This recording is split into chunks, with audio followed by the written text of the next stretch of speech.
مضل له ومن يضلل فلا هادي له وأشهد أن لا إله إلا الله وأشهد أن محمدا عبده ورسوله أرسله بالحق بشيرا ونذيرا رسول الله قال أنت حجر من محارم الله أو كما قال النبي صلى الله عليه وسلم. میرے عزیزوں، بزرگوں، ساتھیوں، دعوت تبلیغ کے ذریعے سے یہ بات چاہی جا رہی ہے کہ ہر انسان کی زندگی بدلے، ہر مسلمان کی زندگی بدلے. ہماری جو زندگی ہے اس میں ہم نے رواج کو اور کس کس چیز کو داخل کیا، اس کو سب کو نکال کر اوامر اللہ اور سنت رسول پر ہماری زندگی آ جائے، یہ دعوت تبلیغ سے چاہا جا رہا ہے. حضرت شاہ مولانا الیاس رحمت اللہ علیہ سے جب پوچھا گیا کہ آپ اس دعوت سے کیا چاہتے ہیں، آپ نے یہ فرمایا، میں یہ چاہتا ہوں ہر مسلمان ایمان سیکھ کر ایماندار بن جائے. نحمدہ ونصلی علی رسولہ الکریم، اما بعد. محترم معزز মেহমান ارشاد করেন, আল্লাহ জাল্লা জালালুহু ওয়ালা যে আমাদেরকে এক মেহনত দান করেছেন দাওয়াত ও তাবলীগের, এই মেহনতের লক্ষ্য এবং উদ্দেশ্য কি? যে প্রত্যেক মানুষ, প্রত্যেক মুসলমান তার জিন্দেগিকে যেন পরিবর্তন করে, বদলায়. কারণ আমাদের সমাজে আমাদের সবকিছুতে রেওয়াজ এবং প্রথা ঢুকে গেছে. তো সেই রেওয়াজের বিপরীতে আল্লাহ তাআলার হুকুম এবং নবী সাল্লাল্লাহু আলাইহি ওয়াসাল্লামের তরিকা প্রবেশ করানো, এটা একটা পরিবর্তন. মোল্লা ইলিয়াস সাহেব রাহমাতুল্লাহ আলাইহিকে জিজ্ঞাসা করা হয়েছিল যে আপনি এই মেহনত দ্বারা কি চান? উনিও ইরশাদ করলেন যে আমি চাই দাওয়াত ও তাবলীগের দ্বারা প্রত্যেক মুসলমান আল্লাহ তাআলার হুকুমের উপরে ঈমানদারি জিন্দেগি ইখতিয়ার করে, সকল মুসলমান ঈমানদারি জিন্দেগি ইখতিয়ার করে আল্লাহ তাআলার আওয়ামিরের উপরে জিন্দেগিকে নিয়ে আসে. এই তবদিলি, এই পরিবর্তনই আমার কাম্য. यकीन की तब्दीली से जिंदगी बदलती है. जब यकीन ये हो जाए कि सब कुछ अल्लाह करने वाले हैं, तो फिर जिंदगी में वो चीजें दाखिल हो गई है वो निकल जाएंगी. इसलिए कि अल्लाह जल्ला शानहू अपने बंदों को यही बात समझाना चाहते हैं कि मुझसे होता है, दुनिया की किसी ताकत से नहीं होता. चनाचा अल्लाह जल्ला शानहू ने अंबिया अलैहिस्सलाम को ये बात समझाई. हजरत मूसा अलैहिस्सलाम को जब कोहे तूर पर बनाया था तो वहां ये बात भी अल्लाह ने फरमाई थी कि मूसा, कि आपके हाथ में क्या है? वमा तिलका बियमीनिका या मूसा. मूसा अला नबी सलाम ने जवाब दिया था कि ये मेरी लाठी है, मैं इस पर टेक लगाता हूं और बहुत सारे काम है वलिया फीहा मारिब उखरा जो मैं करता हूं. अल्लाह शाह ने फरमाया, मूसा अगर लाठी तुम्हारे जमीन पर डाल दो, चुनाचा जमीन पर डाली गई तो वो लाठी सांप बन गई. अल्लाह ने फरमाया, खुदा वला तखफ, मूसा डरो नहीं, पकड़ो. हम जब लाठी को सांप बनाना जानते हैं तो हम सांप को लाठी बनाना भी जानते हैं. यकीনের পরিবর্তন, বিশ্বাসের পরিবর্তন মানুষের জিন্দেগির পরিবর্তনের কারণ হয়. বিশ্বাসী মানুষকে পরিচালনা করে, বিশ্বাসের পিছনেই মানুষ চলে. স্বয়ং আল্লাহ তাআলা কোরআনে আজিমে এই বিশ্বাসী প্রতিষ্ঠিত করার জন্য মানুষকে দাওয়াত দিয়েছেন এবং পরিপূর্ণ ব্যাখ্যার সাথে, বিস্তারিত ব্যাখ্যার সাথে বর্ণনা করেছেন যে কর্ণেওয়ালা এক একলা আল্লাহ তাআলা. জগতের কোনো কিছুই কেউ করতে পারে না, শুধুই করেন আল্লাহ তাআলা একা, ওয়াহদাহু লা শারীকা লাহ. আল্লাহ তাআলা ছাড়া কারো কোনো কিছু করার ক্ষমতা নাই, কোনো সামর্থ্য নাই, কোনো ব্যবস্থা নাই. একমাত্র সব কিছু কর্তা ধর্তা একমাত্র আল্লাহ তাআলা. হযরত মূসা আলাইহিস সালাতু ওয়াস সালামের সঙ্গে আল্লাহ তাআলার এই বিবরণ কোরআনে পাকে বিস্তারিত আসছে যে সেখানে আল্লাহ তাআলা একদম উদাহরণের সাথে বুঝাই দিয়েছেন কিভাবে সবকিছু আল্লাহ তাআলাই করেন। मूसा अलैहिस्सलाम के अल्लाह ताला जिज्ञासा करলেন মা তিলকা বিয়ামিনিকা ইয়া মূসা, তোমার হাতে কি হে মূসা? মূসা আলাইহিস সালাম তার বিবরণ দিতে গিয়ে কথা বলছেন, এটা আমার লাঠি, আমি এটার মধ্যে ট্যাক লাগাই, আরো বিভিন্ন প্রকারের কাজ করি। বিভিন্ন প্রকারের কাজের মধ্যে উনি বিবরণও দিচ্ছেন। তো আল্লাহ তাআলা এবার আদেশ দিলেন, এবার ছাড়ো, ফালকি ইয়া মূসা, ছেড়ে দাও, লাঠিটা ফেলে দাও।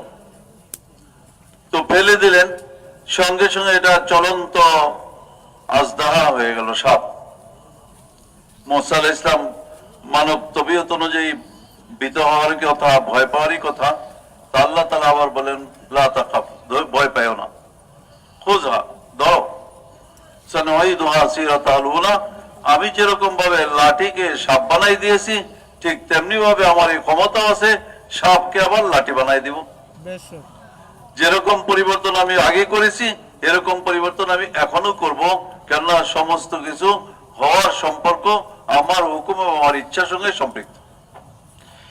अल्लाह शाह ने मूसा अला नबी सलाम को ये बात समझा कर उसके बाद फरमाया इज़हब इला फिरौन, अब जाओ फिरौन की तरफ, उसको दावत दो।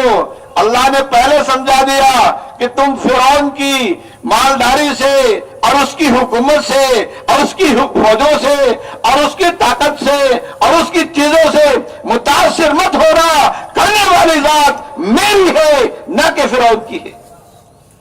मूसा अलैहिस्सलामेর সঙ্গে এই দৃশ্য, এই ঘটনা ঘটানোর পরে আল্লাহ তাআলা मूसा अलैहिस्सलामকে এবার আদেশ দিলেন, এবার যাও ফেরাউনের কাছে। ফেরাউনের কাছে গিয়ে তার যে সম্পদ, সামর্থ্য, রাজত্ব, সৈন্য, ক্ষমতা, তার থেকে কোনো প্রভাবিত না হয়ে তাকে আমার দিকে দাওয়াত দাও। কারণ যদি মানুষের অন্তরে একমাত্র আল্লাহ তাআলার প্রভাব ছাড়া অন্য প্রভাব ঢুকে যায় তো তার দাওয়াতের ভিতরে তার প্রভাব দেখা দিবে, দুর্বলতা দেখা দিবে।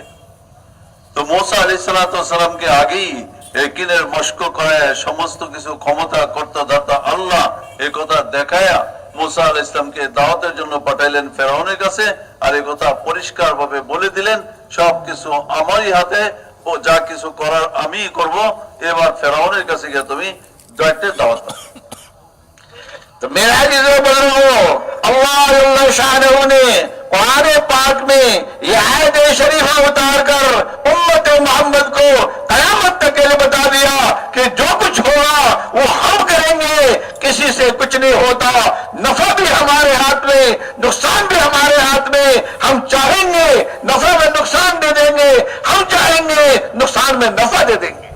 এই আয়াতের পাকের মাধ্যমে, এই ঘটনার মাধ্যমে আল্লাহ তাআলা কিয়ামত পর্যন্ত উম্মতে মুহাম্মাদীকে দাওয়াত দিয়ে দিয়েছেন, এই কথার এলান করে দিয়েছেন, এই কথার হুকুম দিয়ে দিয়েছেন যে আন্তরিকভাবে, খাঁটিভাবে বিশ্বাস করো, কিয়ামত পর্যন্ত যা কিছু করব হবে সেটা আমার থেকেই হবে, আমিই করব, আর কেউ কিছু করতে পারবে না।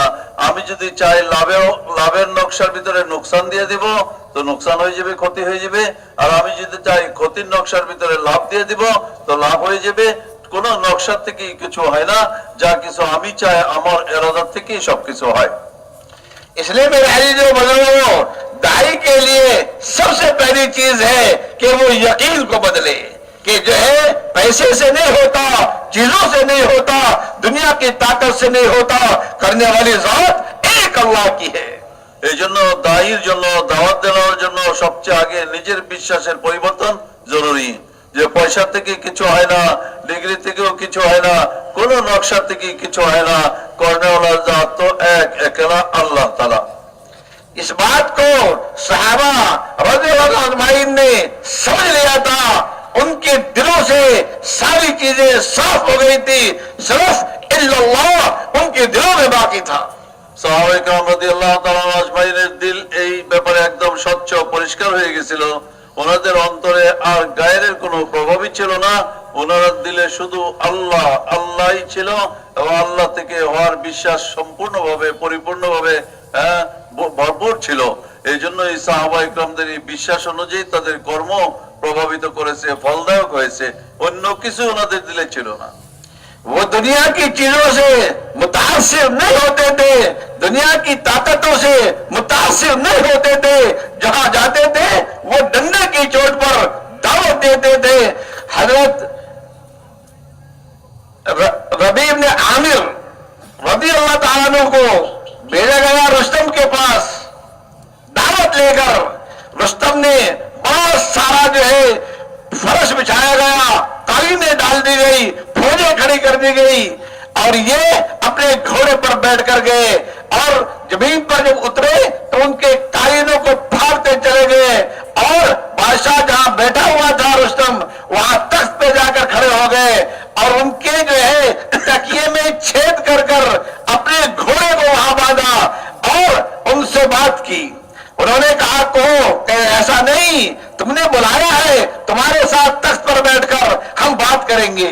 चुनाचा उनके साथ बैठे और बैठने पर उन्होंने कहा कि देखो तुम गरीब आदमी हो, रुस्तम बोला, और तुम्हारे लिए हम अनाज देंगे, तुम्हारे लिए खाना देंगे, तुम्हारा लेकर का नहीं, हम इसके लिए नहीं आए, हम तो आपको ये बात बताने आए हैं, तुम अल्लाह को तस्लीम करो तो जो कुछ हमारे पास है वो तुम्हारे पास होगा, और अगर तुम ऐसा नहीं करते तो तुम जुजिया दो, हम तुम्हारी हिफाजत करेंगे।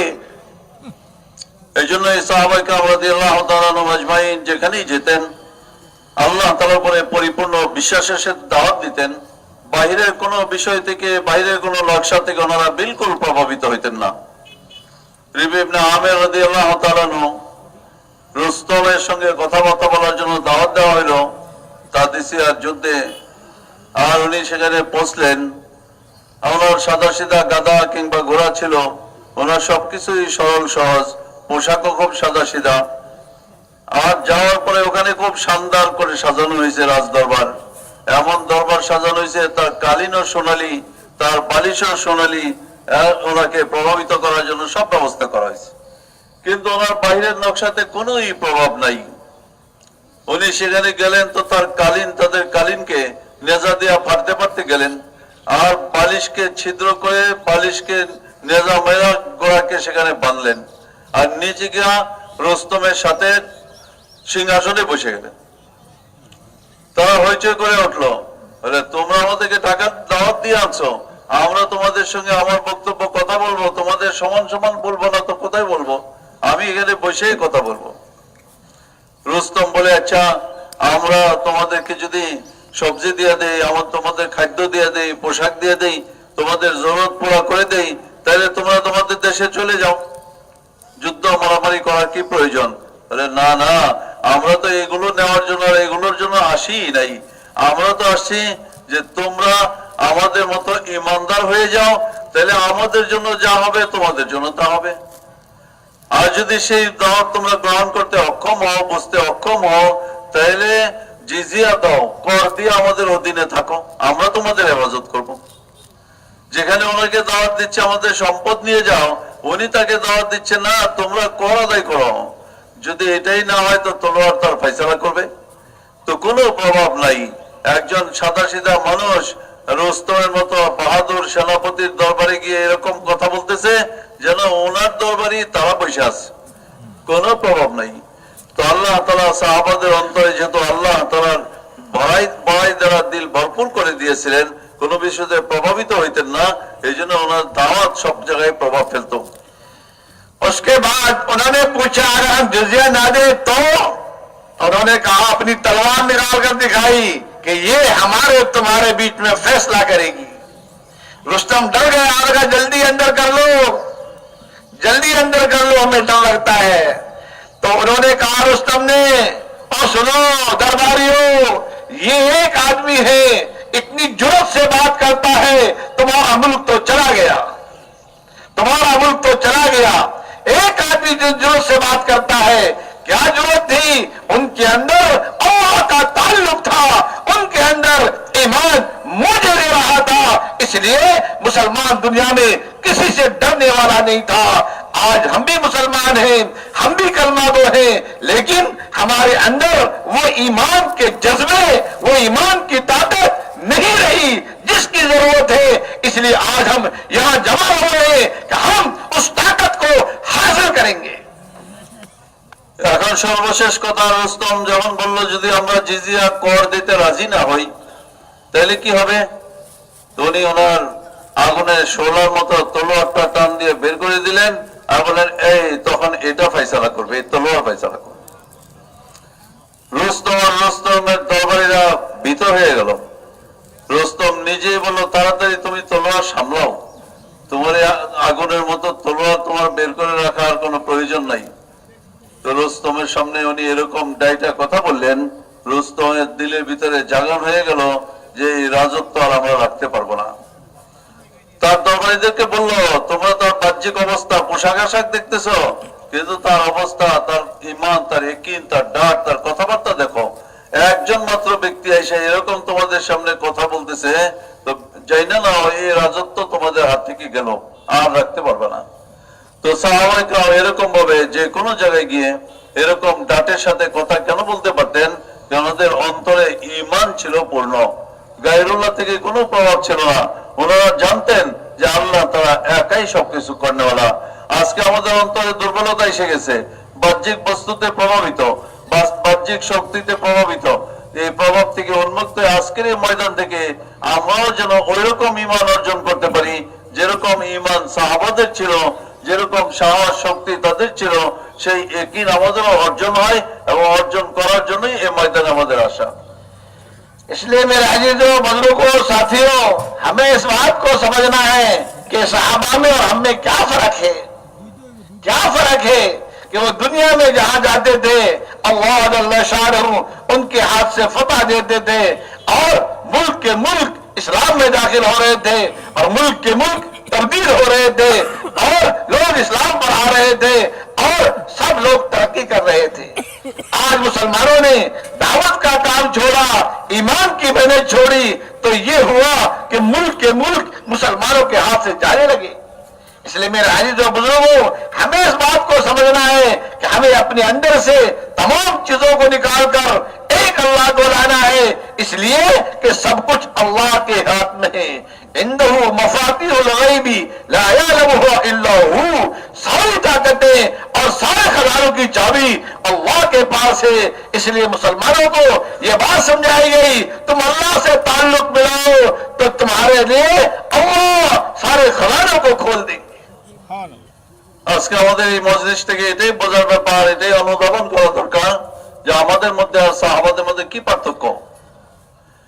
ওনাদের অন্তর ছিল ঈমানে ভরপুর, ওনাদের আস্থা ছিল সম্পূর্ণ আল্লাহ তাআলার উপরে, কোন রকমের দ্বিধাদ্বন্দ্ব অবকাশই ছিল না। সেটাই ওনাদেরকে শক্তিশালী করেছিল, যে কারণে ওনারা যেখানে যেতেন রাজত্বের পর রাজত্ব, দলে দলে মানুষ ইসলামের দিকে মুতাওয়াজ্জিহ হয়ে যেত, সব তাদের হাতে একের পর চলে আসতেছিল।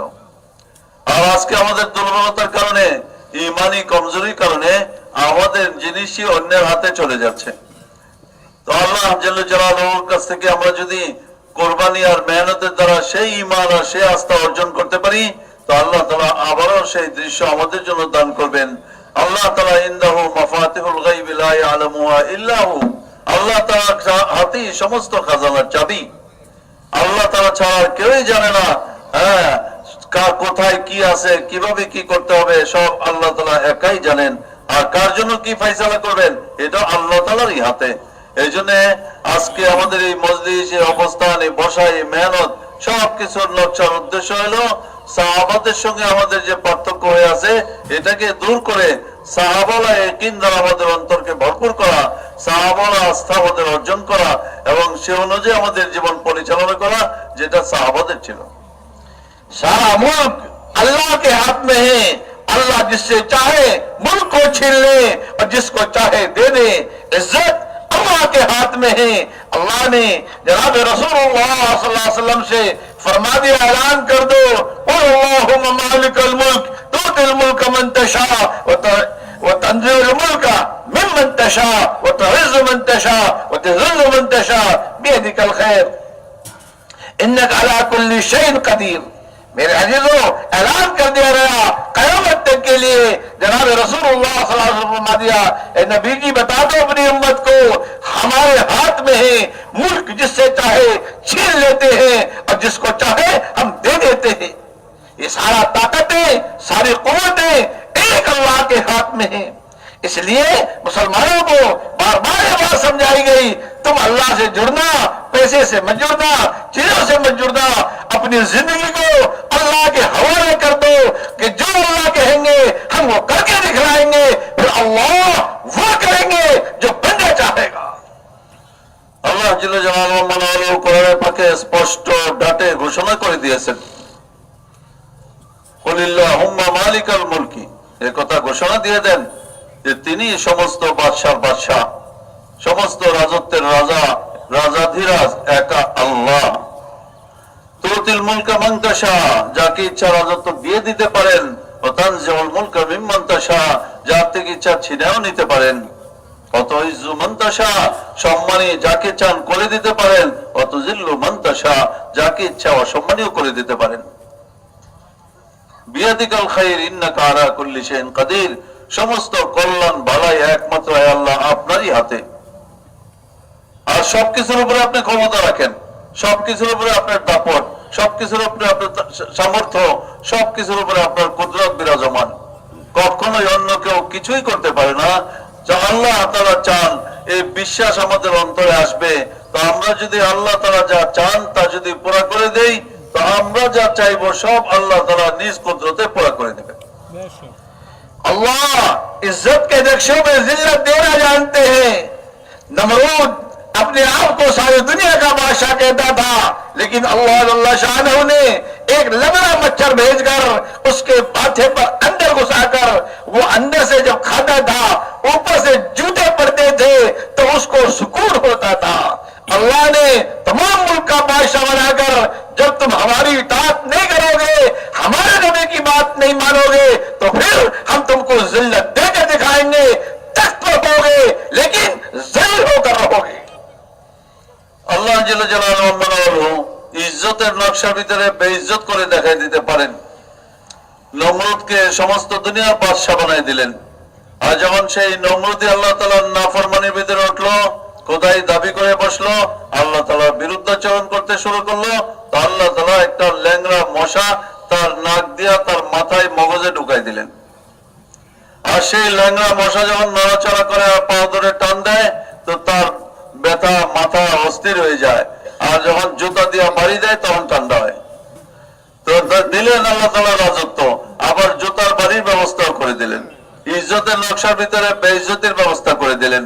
আল্লাহ তাআলা এই কথা দেখাই দিলেন যে সবকিছুই আমার আয়ত্তের ভিতরে, কবজার ভিতরে, দিতেও পারি আমি, নিতেও পারি। ইজ্জতের নকশায় বেইজ্জতের ব্যবস্থা আমি করতে পারি, বেইজ্জতির নকশায় ইজ্জতের ব্যবস্থা আমি করতে পারি। সবকিছু আল্লাহ তাআলার সামর্থ্য এবং ক্ষমতার ভিতরে। এই কথার ইয়াকিন, এই কথার বিশ্বাস অর্জনের জন্য আল্লাহ তাআলা ঘটনাবলী দিয়ে আমাদেরকে দাওয়াত দিয়েছেন। इसलिए मेरे अजीजों बुजुर्गों, हमें अपने अंदर के दिल के यकीन को बदलना है और अपने दिल में एक अल्लाह को लाना है, ताकि अल्लाह शानहू ये दुनिया हमारे ताबे कर दे और आखिरत जन्नत अल्लाह हमको वाजिब कर दे। তো আমাদেরকে এরকম মেহনত করা যে আল্লাহ জাল্লা জালালুহু যে বিশ্বাসের দাওয়াত দিচ্ছেন আমাদেরকে, সেটা অর্জন হবে। তো আল্লাহ তাআলা তার সুফলও দিবেন, সে কথার ওয়াদা আল্লাহ তাআলা করছেন। দুনিয়া আমাদের তাবে করে দিবেন, আর আখিরাতে আমরা যা চাইবো সবই আল্লাহ তাআলা পুরা করে দিবেন। इसलिए मेरे अजीजों बुजुर्गों, अल्लाह शानहू ने अपने नबी के जरिए से वो अमाल भेजे जिन अमाल से जिंदगी पाक भी होती है और साफ भी होती है। আল্লাহ জাল্লা জালালুহু মানালু রাসূলুল্লাহ সাল্লাল্লাহু আলাইহি ওয়াসাল্লামের মাধ্যমে আমাদেরকে ওই আমল দান করেছেন, যে আমল দ্বারা জিন্দেগি পবিত্র হয়, পরিষ্কার হয়, সবকিছু বদলায় যায় যখন ওই আমলের মধ্যে আমরা ডুবে যাব আর আমলের উপর আমরা উঠবো। नमाज वो दौलत दी है मुसलमानों को जिसके साथ मुसलमान जहां भी होगा, कहीं भी होगा, जब भी ये 2 रकात पढ़कर मांगेगा, अल्लाह इनकी बात सुनेगा और जो इनकी हाजत होगी खुदा उसको पूरी करेगा। নামাজ আল্লাহ পাক এক দৌলত দান করছেন মুসলমানকে। যখনই মুসলমান 2 রাকাত নামাজ পড়ে আল্লাহ তাআলার কাছে হাজত পেশ করবে, তো আল্লাহ জাল্লা জালালুহু যে কোনো অবস্থায় সে যে কোনো সমস্যায় থাকুক তখনই আল্লাহ তাআলা তার হাজত তার প্রয়োজন পুরা করে দিবেন এবং কখনোই সে বিফল হবে না। নামাজ এক দৌলত আল্লাহ তাআলা আমাদেরকে দান করছেন। साहबा किराम ने नमाज को समझा था, उन्होंने नमाज को पढ़ा था, तो अजीजों बुजुर्गों उनकी 2 रकात पर उनके मसाइल ऐसे अल्लाह ने हल कर दिया कि नामुमकिन को मुमकिन कर दिया। সাহাবা ইকরাম রাদিয়াল্লাহু তাআলা আনহু আজমাইন এই নামাজকে বুঝছিলেন এবং এই নামাজকে হাসিল করছিলেন, যে কারণে ওনারাও যে কোনো মাসলায় যে কোনো সমস্যায় যে কোনো অবস্থায় 2 রাকাত নামাজ পড়তেন, তো আল্লাহ তাআলা তাদের যে কোনো কঠিন সমস্যাকেও সমাধান করে দিতেন। एक औरत हुजूर अकरम सल्लल्लाहु अलैहि वसल्लम के जमाने में इस्लाम में दाखिल हुई, उसके साथ उनका बेटा भी आया और वो दोनों मदीना में रहा करते थे। एक दिन उसके बेटे का इंतकाल हो गया, जनाजे के लाया गया। आप सल्लल्लाहु अलैहि वसल्लम ने फरमाया इनकी माँ को भी इत्तला की है? या रसूलुल्लाह हमने नहीं की। फरमाया इत्तला कर दो। वो औरत आई, वो साहबिया आई, उन्होंने आकर के देखा, उनका ठहरो, 2 रकात पढ़ी, दुआ मांगी। अल्लाह अल्लाह शाह ने उनकी 2 रकात पर उनकी दुआ पर उस बच्चे को जिंदा कर दिया। जबकि मरने के बाद जिंदा होना नामुमकिन है, लेकिन अल्लाह ने अपनी बंदी की दुआ पर वो नामुमकिन को मुमकिन करके दिखाया कि जब तुम हमारे हो तो हम तुम्हारे। সাহাবাদের মধ্যে এক মহিলা মুসলমান হইলেন, হিজরত করলেন, মদিনায় আসলেন, সঙ্গে এক বাচ্চা তার অল্প বয়সের ছেলে আছে। দুইজনই হিজরত করে আসলেন, মদিনায় অবস্থান করতে থাকলেন, দিন শিখতে থাকলেন। মহিলা সাহাবী মহিলাদের অন্দরে পরিবেশে দিন শিখতেছে, আর ওনার ছেলে বাইরে পুরুষদের মহলে দিন শিখতেছে। তো আল্লাহ পাকের শান, আল্লাহ পাকের হুকুমে বাচ্চার ইন্তেকাল হয়ে গেল। রাসূলুল্লাহ সাল্লাল্লাহু আলাইহি ওয়াসাল্লাম কোথাও বাইরে সফরে ছিলেন, সাহাবারা অপেক্ষা করতেছিলেন, দাফন কাফনের জন্য তৈরি করা হইলো। কিন্তু সাহাবাদের দস্তুর ছিল রাসূল সাল্লাল্লাহু আলাইহি ওয়াসাল্লাম জিজ্ঞাসা না করে কিছু করতেন না, এই জন্য ওনারা মাকেও পর্যন্ত খবর দেয় নাই। রাসূল সাল্লাল্লাহু আলাইহি ওয়াসাল্লাম এসে জিজ্ঞাসাই করলেন যে মাকে খবর দেওয়া হয়েছে? না ইয়া রাসূলুল্লাহ, আমরা তো আপনার অপেক্ষা, খবর দাও। খবর দিল। মা বেরিয়ে আসলো, দেখলো যে ছেলে মৃত। সাহাবাদেরকে বললো থামো থামো, মৃত ঠিক আছে থামো। তো মেহমান বলতেছেন, উনি দোয়া করলেন, 2 রাকাত নামাজ পড়লেন আর আল্লাহ তাআলার কাছে আবদার করলেন যেন আল্লাহ তাআলা এই অবস্থায় ওনার ছেলেকে নিয়ে না নেয়, হিজরত করে আসছেন, সেই হিজরতের উপরে যেন বদনাম না হয়, কাফেররা যেন অন্য কিছু বলাবলি করার সুযোগ না পায়। তো আল্লাহ তাআলার সাথে সাথে ওনার মৃত সন্তানকে জীবিত করে দিলেন। তো আল্লাহ তাআলা অসম্ভবকে সম্ভব করতে পারেন। মৃত জীবিত করে দেওয়া এটা তো একটা অসম্ভবই ব্যাপার। আমার প্রত্যেকে এটাই দাবি করে, রোগ ব্যাধি হলে চিকিৎসা করে, সুস্থ হওয়ার আশা করে, মরে গেলে বাইচা উঠবে এটার আশা তো কেউই করে না। কিন্তু এই মহিলার ইয়াকিন আর আল্লাহ তাআলার সঙ্গে তার আস্থা বিশ্বাস তাকে উদ্বুদ্ধ করলো, এমন ইয়াকিনের সাথে উনি দোয়া করলেন, আল্লাহ তাআলা সেই অসম্ভবকে সম্ভব করে দিলেন। তো আল্লাহ তাআলা এমন এক দৌলত দিচ্ছেন মুসলমানকে, নামাজ যদি আস্থার সাথে বিশ্বাসের সাথে কেউ নামাজ পড়ে, আল্লাহ তাআলার কাছে কোনো মাসলা পেশ করে তো বিফল হবে না, অবশ্যই ওই মাসলা আল্লাহ তাআলা পুরা করে দিবেন, সমাধান করে দিবেন। इसलिए मेरे अजीजों नमाज सीखो, नमाज का यकीन सीखो और नमाज के अंदर जितनी चीजें पढ़ी जाती है उनको सही सीखो। नमाज में लंबे लंबे सजदे, लंबे लंबी रुकू और जो है कयाम सारा हम सीख कर अगर हम सही मायने में पढ़ेंगे तो अल्लाह की मदद हमारे साथ होगी। उसमें कोई नहीं है कि भाई कोई मालदार हो कि कोई जो है हुकूमतों का मालिक हो या कोई ये हो, नहीं। अगर गरीब से गरीब भी जिसके पास खाने को नहीं, जिसके पास पहनने को नहीं, वो भी अपनी नमाज सही करेगा तो अल्लाह की मदद उसके साथ हो जाएगी। তো এই জন্য আমাদেরকে নামাজ শিখতে হবে, নামাজের বিশ্বাস শিখতে হবে, নামাজের উপরে ইয়াকিন এবং আস্থা শিখতে হবে, নামাজের তরিকা শিখতে হবে। এরকম কোনো শর্ত নাই যে ধনী মানুষ হলে, ক্ষমতাসীন লোক হলে নামাজ পড়ে যদি কিছু চায় তাহলে তারটা হবে, আর গরিব হলে তো সেটা হবে না, এরকম কিছুই ব্যবস্থা নাই।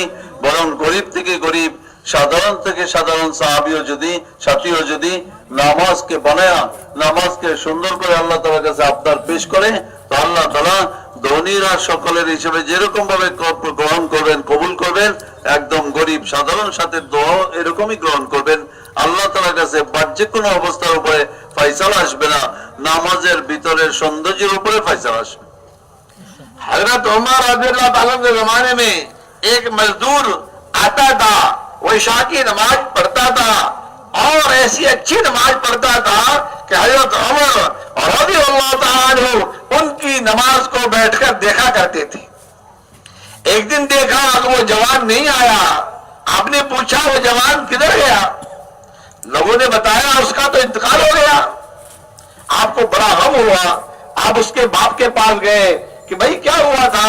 कहने लगा जी ऐसे ऐसे था, रास्ते में पड़ा हुआ मिला, हम उसको उठा के लाए। हमने उसको होश आया तो पूछा बेटा क्या बात थी? कहने लगा कि मुझको एक लड़की ने दावत दी थी तो मैं उसके पास गया, उसने मुझे गुनाह के लिए कहा। ये जो है सहाबी नौजवान ये डर गया, अरे मैं और ये गुनाह मैं हराम नहीं कर सकता, मैं हराम नहीं कर सकता। ये बात सुनकर उसका दिल फट गया। उसके बाद उसको फिर बेहोशी हुई और उसका इंतकाल हो गया। तो हजरत उमर रज़ियल्लाहु अन्हु फरमाया चलो मुझे उसके कब्र पर लेकर चलो। जब कब्र पर पहुंचे तो हजरत उमर रज़ियल्लाहु अन्हु फरमाया वलिमन खाफ मकाम रब्बिही जन्नतान। कब्र से आवाज आई अमीरुल मोमिनीन, आपके पढ़ने से पहले पहले अल्लाह ने मुझे 2 जन्नत अता फरमाई। সুবহান আল্লাহ। নামাজ যখন কেউ বানাইতে পারে তো তার শান তার জাহির হবেই, প্রকাশ হবেই, তার তার প্রভাব আল্লাহ তাআলা দেখাবেন। হয়তো ওমর রাদিয়াল্লাহু তাআলার জমানা এক যুবক নওজোয়ান নামাজ পড়ে, এত সুন্দর হয় তার নামাজ দেখার মতো। হয়তো ওমর রাদিয়াল্লাহু তাআলা বসে বসে তার নামাজ দেখতেন, তার মনোযোগ, তার ধ্যান, তার রুকু সিজদা সবকিছুর ভিতরে যেন এক সৌন্দর্যই টপকাইতো। তাহলে ওমর রাদিয়াল্লাহু তাআলার ভালো লাগতো এমন সুন্দর নামাজ দেখে। একদিন আর দেখলেন না ছেলেটাকে, যুবককে আর নজরে পড়তেছে না। জিজ্ঞাসা করলো ব্যাপার কি, এই যুবক কোথায়? তো লোকেরা বললো এই যুবকের তো ইন্তেকাল হয়ে গেছে। তাহলে তো ওমর রাদিয়াল্লাহু তাআলা জিজ্ঞাসা করে তার বাপের কাছে, তার বাড়িতে গেলেন। জিজ্ঞাসা কি ব্যাপার? বলে আমরা তাকে মৃত অবস্থায় এক রাস্তায় পাইছি, সেখান থেকে ওটা এনে দাফন করেছি। বলে ঘটনা কি? বলে তার যখন আমরা রাস্তায় পেলাম বেহুশ অবস্থায়, বেহুশ অবস্থায় পেয়েছি। তো আমরা যখন তার কাছে গেলাম তখন হুশ আসলো। তো আমরা জিজ্ঞাসা করলাম ব্যাপার কি তোমার? বলে যে আমি মসজিদ থেকে নামাজ করে ফিরতেছিলাম, তো কোন এক মহিলা আমাকে দাওয়াত দিল, আমি তার দাওয়াত শুনলাম, কিন্তু যখন তার কথা শুনলাম তো তখন বোঝা গেল সে আমাকে অন্যায়ের দিকে দাওয়াত দিচ্ছে। তা আমার তো ভিতরে ভয় ঢুকে গেল, আমি আর আল্লাহর নাফরমানি কিভাবে, আল্লাহ তাআলার নিষিদ্ধ কাজের দাওয়াত আমি শুনেই তা আমার অন্তর ফেটে গেছে আল্লাহর ভয়ে। আর তারপরে যুবক ইন্তেকালি করে গেল। তো তারপরে তাকে দাফন করে দেওয়া হইলো। ওমর রাদিয়াল্লাহু বলেন চলো তার কবরের কাছে নিয়ে যাও আমাকে। তো তার কবরের কাছে নিয়ে গেলেন। আর সেখানে গিয়ে ওমর রাদিয়াল্লাহু তাআলা কোরআনের পাকের ওই আয়াত পড়ে শুনাইলেন ওয়ালিমান খাফা মাকাম রাব্বিহি জান্নাতান। যারা নাকি আল্লাহর সামনে দাঁড়ানোর বিষয়ে ভীত হয়, আল্লাহ তাআলা তাকে 2 জান্নাত দিয়ে পুরস্কৃত করবেন। আর কবর থেকে আওয়াজ এসে গেল, হে ওমর আপনি আসার পূর্বেই আল্লাহ তাআলা আমাকে 2 জান্নাত দান করে দিয়েছে। নামাজ বানায় যখন নামাজ কেউ পড়ে তো আল্লাহ তাআলা তার ওয়াদা, দুনিয়ার ওয়াদাও পুরা করেন, আখিরাতের ওয়াদাও পুরা করেন। इसलिए मेरे अजीजों बुजुर्गों, हमको नमाज को सीखना है, हमको नमाज को पढ़ना है। लेकिन नमाज आदमी की सही जब होती है जब आदमी हराम से बचता है। ये एक ऐसी जरूरी चीज है कि इसके बगैर अमल सही नहीं होता। इसलिए माल में जो कमाई है वो भी आदमी की सही हो जाए और उसके खर्च करने का मामला वो भी सही हो जाए। अगर ये दोनों चीज सही हो जाएगी फिर इसकी जिंदगी में पाकीज़गी आएगी। पाक माल खाएगा तो अंदर पाक खून बनेगा, इसकी नसों में खून पाक दौड़ेगा, इसके ख्यालात पाक हो जाएंगे, इसकी सोच पाक हो जाएगी और इसकी सारी चीजें पाक होती चली जाएंगी। इसलिए अपनी कमाइयों को सही करो, माल के लाने का रास्ता सही करो, खर्च करने का सही करो, फिर इबादत में मजा आना शुरू हो जाएगा। নামাজ তো পবিত্র সুন্দর জিনিস, নামাজের দ্বারা আল্লাহ পাক সবকিছুই পুরা করে দিবেন। নামাজ বানাইতে হবে, কিন্তু শর্ত হলো যে মানুষ যেন আল্লাহ পাকের নিষিদ্ধ কাজ থেকে, হারাম কাজ থেকে বেঁচে থাকে। কারণ হারামের সঙ্গে নামাজের সৌন্দর্য প্রকাশ পাওয়া অসম্ভব। এই জন্য আমাদের কামাইকেও পাক করা, পরিচ্ছন্ন। কারণ যে হালাল রুজি খাবে তার রক্ত পবিত্র হবে, আর যখন তার দেহে পবিত্র রক্ত চলাচল করবে তার নামাজও সে পরিমাণ সুন্দর হবে। তো আল্লাহ জাল্লা জালালুহু নামাজের সঙ্গে সব ওয়াদা করছেন, কিন্তু হারাম কাজ থেকে বেঁচে থাকা তার জন্য শর্ত। এই জন্য আমাদেরকে নামাজ বাহ্যিক ভাবে বানাইতে হবে, আর রোজি পাক পাকিজা রোজির বন্দোবস্ত করতে হবে। হালালের উপরে আমাদের জন্য গেজা হয়, হালালের উপরে খাইতে হবে।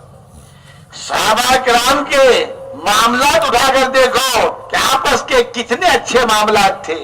पैसे का लेन देन, चीजों का लेन देन उठाकर देखो। दो साहबी ने आपस में तिजारत की, खेती की। जब नफा बढ़ाने का टाइम आया तो उसने कहा आप ज्यादा ले लो, आपके बच्चे ज्यादा हैं। वो कहता नहीं, मैंने दोनों ने बराबर किए हैं, हम आधा आधा लेंगे। वो झगड़ा हो रहा, वो तो कहते ज्यादा ले लो, वो कहता नहीं इंसाफ का बराबर बराबर लेंगे। आज मेरे अजीजों, हमारे झगड़े इस बात के हैं, लाओ मुझे, मुझे दो, तुम कम लो। हमारी नजर दूसरे के माल पर है, हमारी नजर दूसरों की चीजों पर है।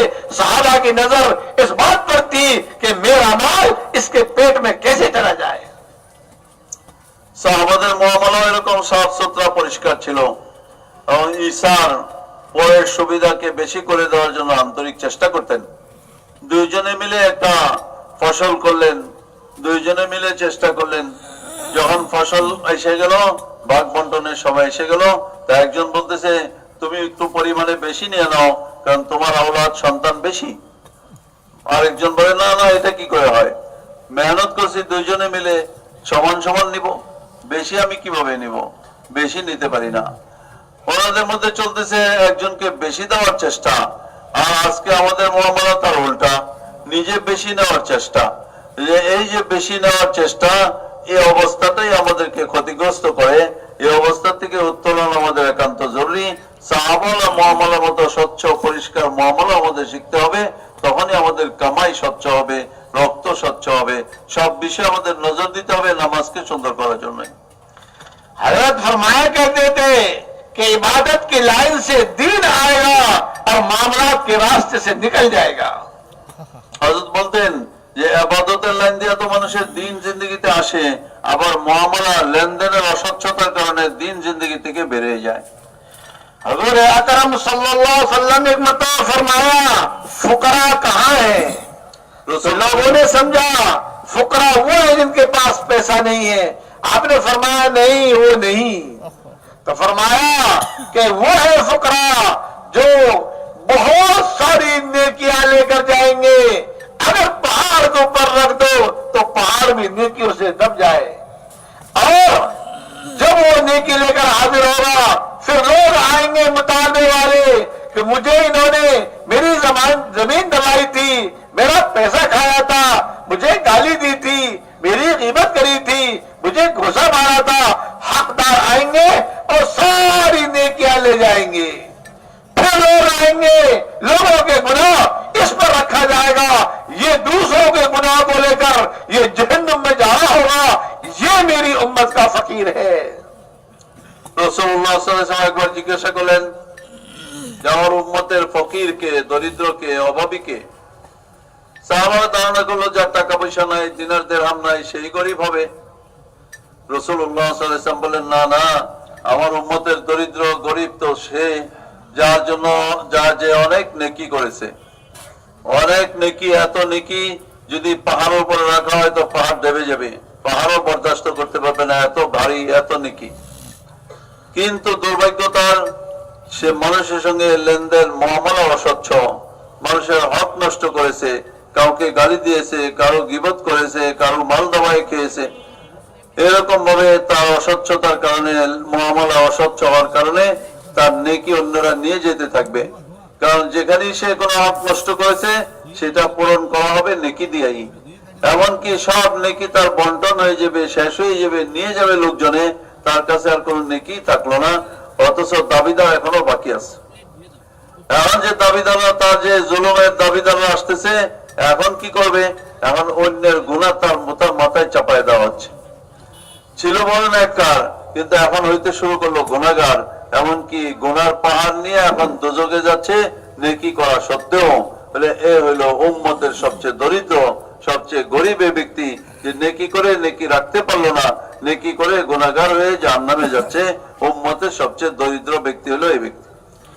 इसलिए मेरे अजीजों, मामलात में बहुत जरूरत है कि हम एक एक बात को समझें। हमारे लिए जनाब रसूलुल्लाह सल्लल्लाहु अलैहि वसल्लम सारी बात फरमा कर गए। हर मामला आप सल्लल्लाहु अलैहि वसल्लम ने सब चीजें खोल खोल कर, फिर सहाबा किराम ने सब कुछ किया है। तिजारत भी की है, खेती भी की है, मुलाजमत भी की है, मजदूरी भी की है, सारे काम किए हैं। तो उनकी जिंदगी सारी की सारी हमारे लिए नमूना है। इसलिए हमारे मामलात सही होने चाहिए। हम जी हक का हक दे, बाप का क्या हक, भाई का क्या हक, माँ का क्या हक, पड़ोसी का क्या हक, मुसाफिर का क्या हक, ये सारा हमारे जिम्मे है। সাহাবায়ে কেরাম এরকম না যে শুধুই ইবাদত করেছেন আর কিছুই করতেন না, বরং জিন্দেগির প্রত্যেক শোভা, প্রত্যেক শাখা প্রশাখায় ওনাদের মেহনত আছে। ব্যবসায়ী ছিলেন, কৃষক ছিলেন, চাকরিজীবী ছিলেন, প্রত্যেক শাখা শাখায় ওনাদের কাজ আছে। এই জন্য ওনাদের সবকিছু থাকা সত্ত্বেও ওনারা জিন্দেগি কিভাবে বানাইছেন, যে কারণে ওনারা সাহাবী হওয়ার মর্যাদা লাভ করলেন। ওনাদের দুনিয়া আখিরাতের ভালাই আল্লাহ তাআলা রাদিয়াল্লাহু আনহু ওয়া রাদওয়ান ঘোষণা ওনাদেরকে দিলেন, সব শোভাতে কাজ করা সত্ত্বেও। এই জন্য আমাদেরও যে বিভিন্ন শাখা প্রশাখায় লেনদেন মুআমালা আছে, তাতে ঘাবড়াবার কিছু নাই। ওনাদের আদর্শ অনুসরণ করলে সবকিছু থাকা সত্ত্বেও আমরা এরকম ভাবে সাহাবীদের মতো একই সম্মান অর্জন করতে পারবো। তো কুল্লাজি হাক্কিন হাক্কা, উচিত হলো প্রত্যেকের হক আদায় করে দাও। তোমার বাপের হক আছে, তোমার মায়ের হক আছে, ভাই বোনের আত্মীয় স্বজনের হক আছে, বন্ধু সাথীদের হক আছে, আল্লাহর হক আছে, আল্লাহর রসুলের হক আছে। প্রত্যেক জায়গার হক যদি আমরা সঠিক আদায় করতে থাকি, যে কোনো ক্ষেত্রে মুআমালায় থেকেও সাহাবাওয়ালা जिंदगी अर्जन करा संभव। मेरे अजीजों, वालिदैन का कितना बड़ा हक है। हुजूर अकरम सल्लल्लाहु अलैहि वसल्लम के जमाने में एक लड़के ने आकर शिकायत की अपने बाप की कि मेरा बाप मेरे माल में से बगैर पूछे ताछे ले लेता है। आप सल्लल्लाहु अलैहि वसल्लम ने आदमी भेजा, बुलाओ उसके बाप को। तो जब बाप रास्ते में आ रहा था, वो अपने दिल में शेर कहता हुआ आ रहा था। अल्लाह जल्ल शानहू ने उसकी दिल की बात को सुन लिया और हज़रत जिब्राइल अलैहिस्सलाम को भेजा कि नबी जी, जो इनके वालिद आ रहे हैं, इनसे पूछो कि तुम दिल में कौन से शेर कह रहे थे। चनाचा वो पहुंचे, आपने फरमाया, भाई पहले हमें वो सुना जो तू रास्ते में अपने दिल में शेर कहता हुआ आ रहा था। उन्होंने कहा, या रसूल अल्लाह, हम आपके पास आते हैं, हमारा ईमान बढ़ जाता है। मैंने तो अभी जबान पे भी नहीं लाया, वो शेर में तो जबान पे भी नहीं लाया, मैं तो दिल में ही कह रहा था। अल्लाह ने आपको खबर कर दी। चनाचा उसने बताया कि मैं ये कह रहा था, ये जब छोटा सा बच्चा था, जब ये रोता था, हमारा आराम खत्म हो जाता था। जब ये बीमार होता था, हम रात भर इसके लिए जागते थे, और जब ये कभी नींद नहीं आती थी तो हम इसके लिए बेचैन होते थे। आज ये जवान हुआ है, कमाने के लायक हुआ है, हम तो समझते थे ये बुढ़ापे की लाठी बनेगा, ये हमारा मददगार बनेगा। आज ये शिकायत हमारी लेकर दरबार में हाजिर हो गया। मैं तो ये अर्ज कर रहा था। अल्लाह के हबीब ने फरमाया, जा तू और तेरा माल तेरे बाप का है, अंता वो मालू का लियाबिक। রাসূলুল্লাহ সাল্লাল্লাহু আলাইহি ওয়াসাল্লামের জমানার এক ঘটনা, কারণ রাসূল সাল্লাল্লাহু আলাইহি ওয়াসাল্লামের জমানার সব ঘটনাগুলি নিদর্শন হিসেবে উম্মতের জন্য রাখা হয়েছে। একজন সাহাবী রাসূল সাল্লাল্লাহু আলাইহি ওয়াসাল্লামের কাছে এসে এই কথা শিকায়ত করলেন, ইয়া রাসূলুল্লাহ, আমার যত কামাই অর্জন আছে সেখান থেকে আমার আব্বা জিজ্ঞাসা ছাড়াই সব ব্যবহার করে, যখন যেটা মন চায় উনি সেটা নিয়ে নেয়। তো এটা একটা ব্যাপার, ঘটনা জানা দরকার। রাসূল সাল্লাল্লাহু আলাইহি ওয়াসাল্লাম তাই করতেন। দস্তুর রসালত এটা কি ছিল যে কোন জিনিসকে উনি উভয় পক্ষের কথা না শুনে ফয়সালা করতেন না। তো খবর দিলেন ওনার বাপকে যে আসতে বলো তার পিতাকে, তার কাছ থেকেও শুনি। তো পিতা আসতেছে, খবর পায়া উনি জানতে পারছে কেন খবর দেওয়া হয়েছে। উনি আসতে আসতে মনে মনে কিছু কবিতা আওড়াইতে আওড়াইতে আসতেছিলেন। তো উনি পৌঁছেও সারেন নাই। জিবরাইল আমিন রাসূল সাল্লাল্লাহু আলাইহি ওয়াসাল্লামকে এসে সংবাদ দিয়ে দিলেন যে আপনি আসলে পরে তারে জিজ্ঞাসা করেন সে মনে মনে কি কবিতা আওড়াইতেছিল। উনি যখন আসলেন জিজ্ঞাসা করা হলো, তুমি মনে মনে কি কবিতা আওড়াইতে আওড়াইতে আসতেছিল? তো পিতা বলে, ইয়া রাসূলুল্লাহ, আমরা যখন আপনার দরবারে আসি এ কারণেই সব সময় আমাদের ঈমান বৃদ্ধি পেয়ে যায়। আমি তো জবানে মানি নাই ওই কথা, মনের মধ্যে আওড়াইতেছিলাম, সেই খবর আল্লাহ তাআলা আপনাকে দিয়ে দিয়েছে। এ তো ঈমান বৃদ্ধির একটা বড় কারণ। বলো কি বলতেছিলাম? আমি এটাই বলতেছিলাম কবিতা আবৃত্তির আন্দাজে যে আমরা যখন শিশু ছিল তখন তার জন্য আমরা তার অসুস্থতায় আমরা রাত জাগতাম, তার যখন নিদ্রা হইতো না, ঘুম আসতো না, আমরাও বিনিদ্র জাগতাম। আর আমরা এটা আশা করতেছিলাম যে একসময় সে আমার হাতের লাঠি হবে, আমার জন্য কার্যকর কিছু সন্তান হবে। কিন্তু এখন তো দেখতেছি উল্টা, আমার বিরুদ্ধে শিকায়েত নিয়ে দরবারে রিসালাতে এসে গেল। এটা হইতে তো আমরা আশা করি না, এটা তো ভাবি নাই। এটাই আমি মনে মনে ভাবতেছিলাম। তো রাসূলুল্লাহ সাল্লাল্লাহু আলাইহি ওয়াসাল্লাম তখন হুকুম দিয়ে দিলেন, আনতা মালুকা লিআবিকা, তুমি এবং তোমার মাল সবকিছুর মালিকানা হলো তোমার পিতা। मेरे अजीजों, एक साहब ने अपनी माँ को तपती हुई जमीन से अपने पेट पर बिठाया और उसका तवाफ कराया। उसके बाद पूछा, क्या मेरे माँ का हक अदा कर दिया? तो फरमाया गया कि तूने वो हक अदा किया जिस दिन तू पैदा हुआ था, जो तेरी माँ को दर्द की एक लहर आई थी, शायद उसका हक अदा हो गया हो। तू माँ का हक कहाँ अदा कर सकता है? একজন তার মাতাকে গরম উত্তপ্ত অবস্থায় কাঁধের উপরে উঠায় নিয়ে তওয়াফ করাচ্ছে, আর সেটা আশা করতেছে যে আমি আমার মায়ের হক আদায় করে দিলাম। জিজ্ঞাসা করলে, আমি কি আমার মায়ের হক আদায় করতে পারলাম এই কষ্ট আর এই কোরবানির বিনিময়ে? হ্যাঁ, এতটুকু হয়তো করতে পারছো যে তোমার প্রসবের সময় তোমার মায়ের যে ব্যথা, যে দরদ হয়েছিল, সেই দরদের সামান্য একটা ঝটকা যে আসছিল, সেই একটা ঝটকার পরিমাণ হয়তো তুমি আদায় করতে পারছো। তাহলে বাকি সারা জিন্দগি সব হকই বাকি রয়ে গেল। এই পরিমাণ কষ্ট করার বিনিময়ে এতটুকু তার দ্বারা কি বোঝানো হইলো যে মায়ের হক সারা জিন্দগিতেও কেউ সবকিছু দিয়ে আদায় করে শেষ করতে পারবে না। এই জন্য আল্লাহ মানে হলো বাপ মায়ের হককে এরকম ভাবে বুঝাই দিয়েছেন, আমাদের জিন্দগিও যেন প্রত্যেকের হক আদায় করার জিন্দগি হয়। आका ने ये फरमाया था कि मुसलमान वो है कि जिसके हाथ से और जिसकी जबान से मुसलमान महफूज रहे। রাসূলুল্লাহ সাল্লাল্লাহু আলাইহি ওয়াসাল্লাম কথা মুসলমানের সংজ্ঞা বয়ান করছেন। মুসলমান কাকে বলে? যার হাত এবং জিহ্বা থেকে অন্য মুসলমান নিরাপদ থাকে, কখনো তাকে কাউকে জিহ্বা দিয়ে অথবা হাত দিয়ে কষ্ট দেয় না, অথবা কারো হক নষ্ট করে না। अपने पड़ोसियों का हक बयान किया। सहाबाए कराम डरने लगे कि कहीं पड़ोसी मिरास में भी हकदार न हो जाए। आपने इतने हुक्म बयान किए पड़ोसियों के कि तुम्हें पड़ोसियों के बारे में तुम्हें ख्याल करना चाहिए। उनको भूख है तो उनको खाना पहुंचाओ, उनको पानी की जरूरत है तो उनको पानी की जरूरत है तो पानी पहुंचाओ, उनको आराम की जरूरत है तो आराम पहुंचाओ, उनको पैसे की जरूरत है तो उनको कर्जा दो, वो बीमार हो जाए तो उनकी इयादत करो, उनको जरूरत है तो उनकी हाजत पूरी करो। अल्लाह के हबीब सल्लल्लाहु अलैहि वसल्लम ने एक ऐसा मुआशरा बनाया था कि तुम्हारे पड़ोसियों का ध्यान रखोगे, ख्याल रखोगे तो तुम्हारा पड़ोसी तुम्हारा दोस्त नहीं, तुम्हारा महबूब बन जाएगा, तुम्हारा मुहाफिज बन जाएगा, तुम्हारा पड़ोसी से नाराज मत करना, कभी लड़ाई मत करना, कभी दुश्मनी मत करना, कुछ भी हो बर्दाश्त कर लेना, लेकिन पड़ोसी का हक देना। রাসূলুল্লাহ সাল্লাল্লাহু আলাইহি ওয়াসাল্লাম প্রত্যেকের হক বয়ান করেছেন, প্রতিবেশীদের হকও বয়ান করেছেন। এত বয়ান করেছেন যে কেউ কেউ কথা ধারণা করতেছিল যে প্রতিবেশীরা হয়তো আমাদের সম্পদেরও অংশীদার হয়ে যাবে, হইতে পারে।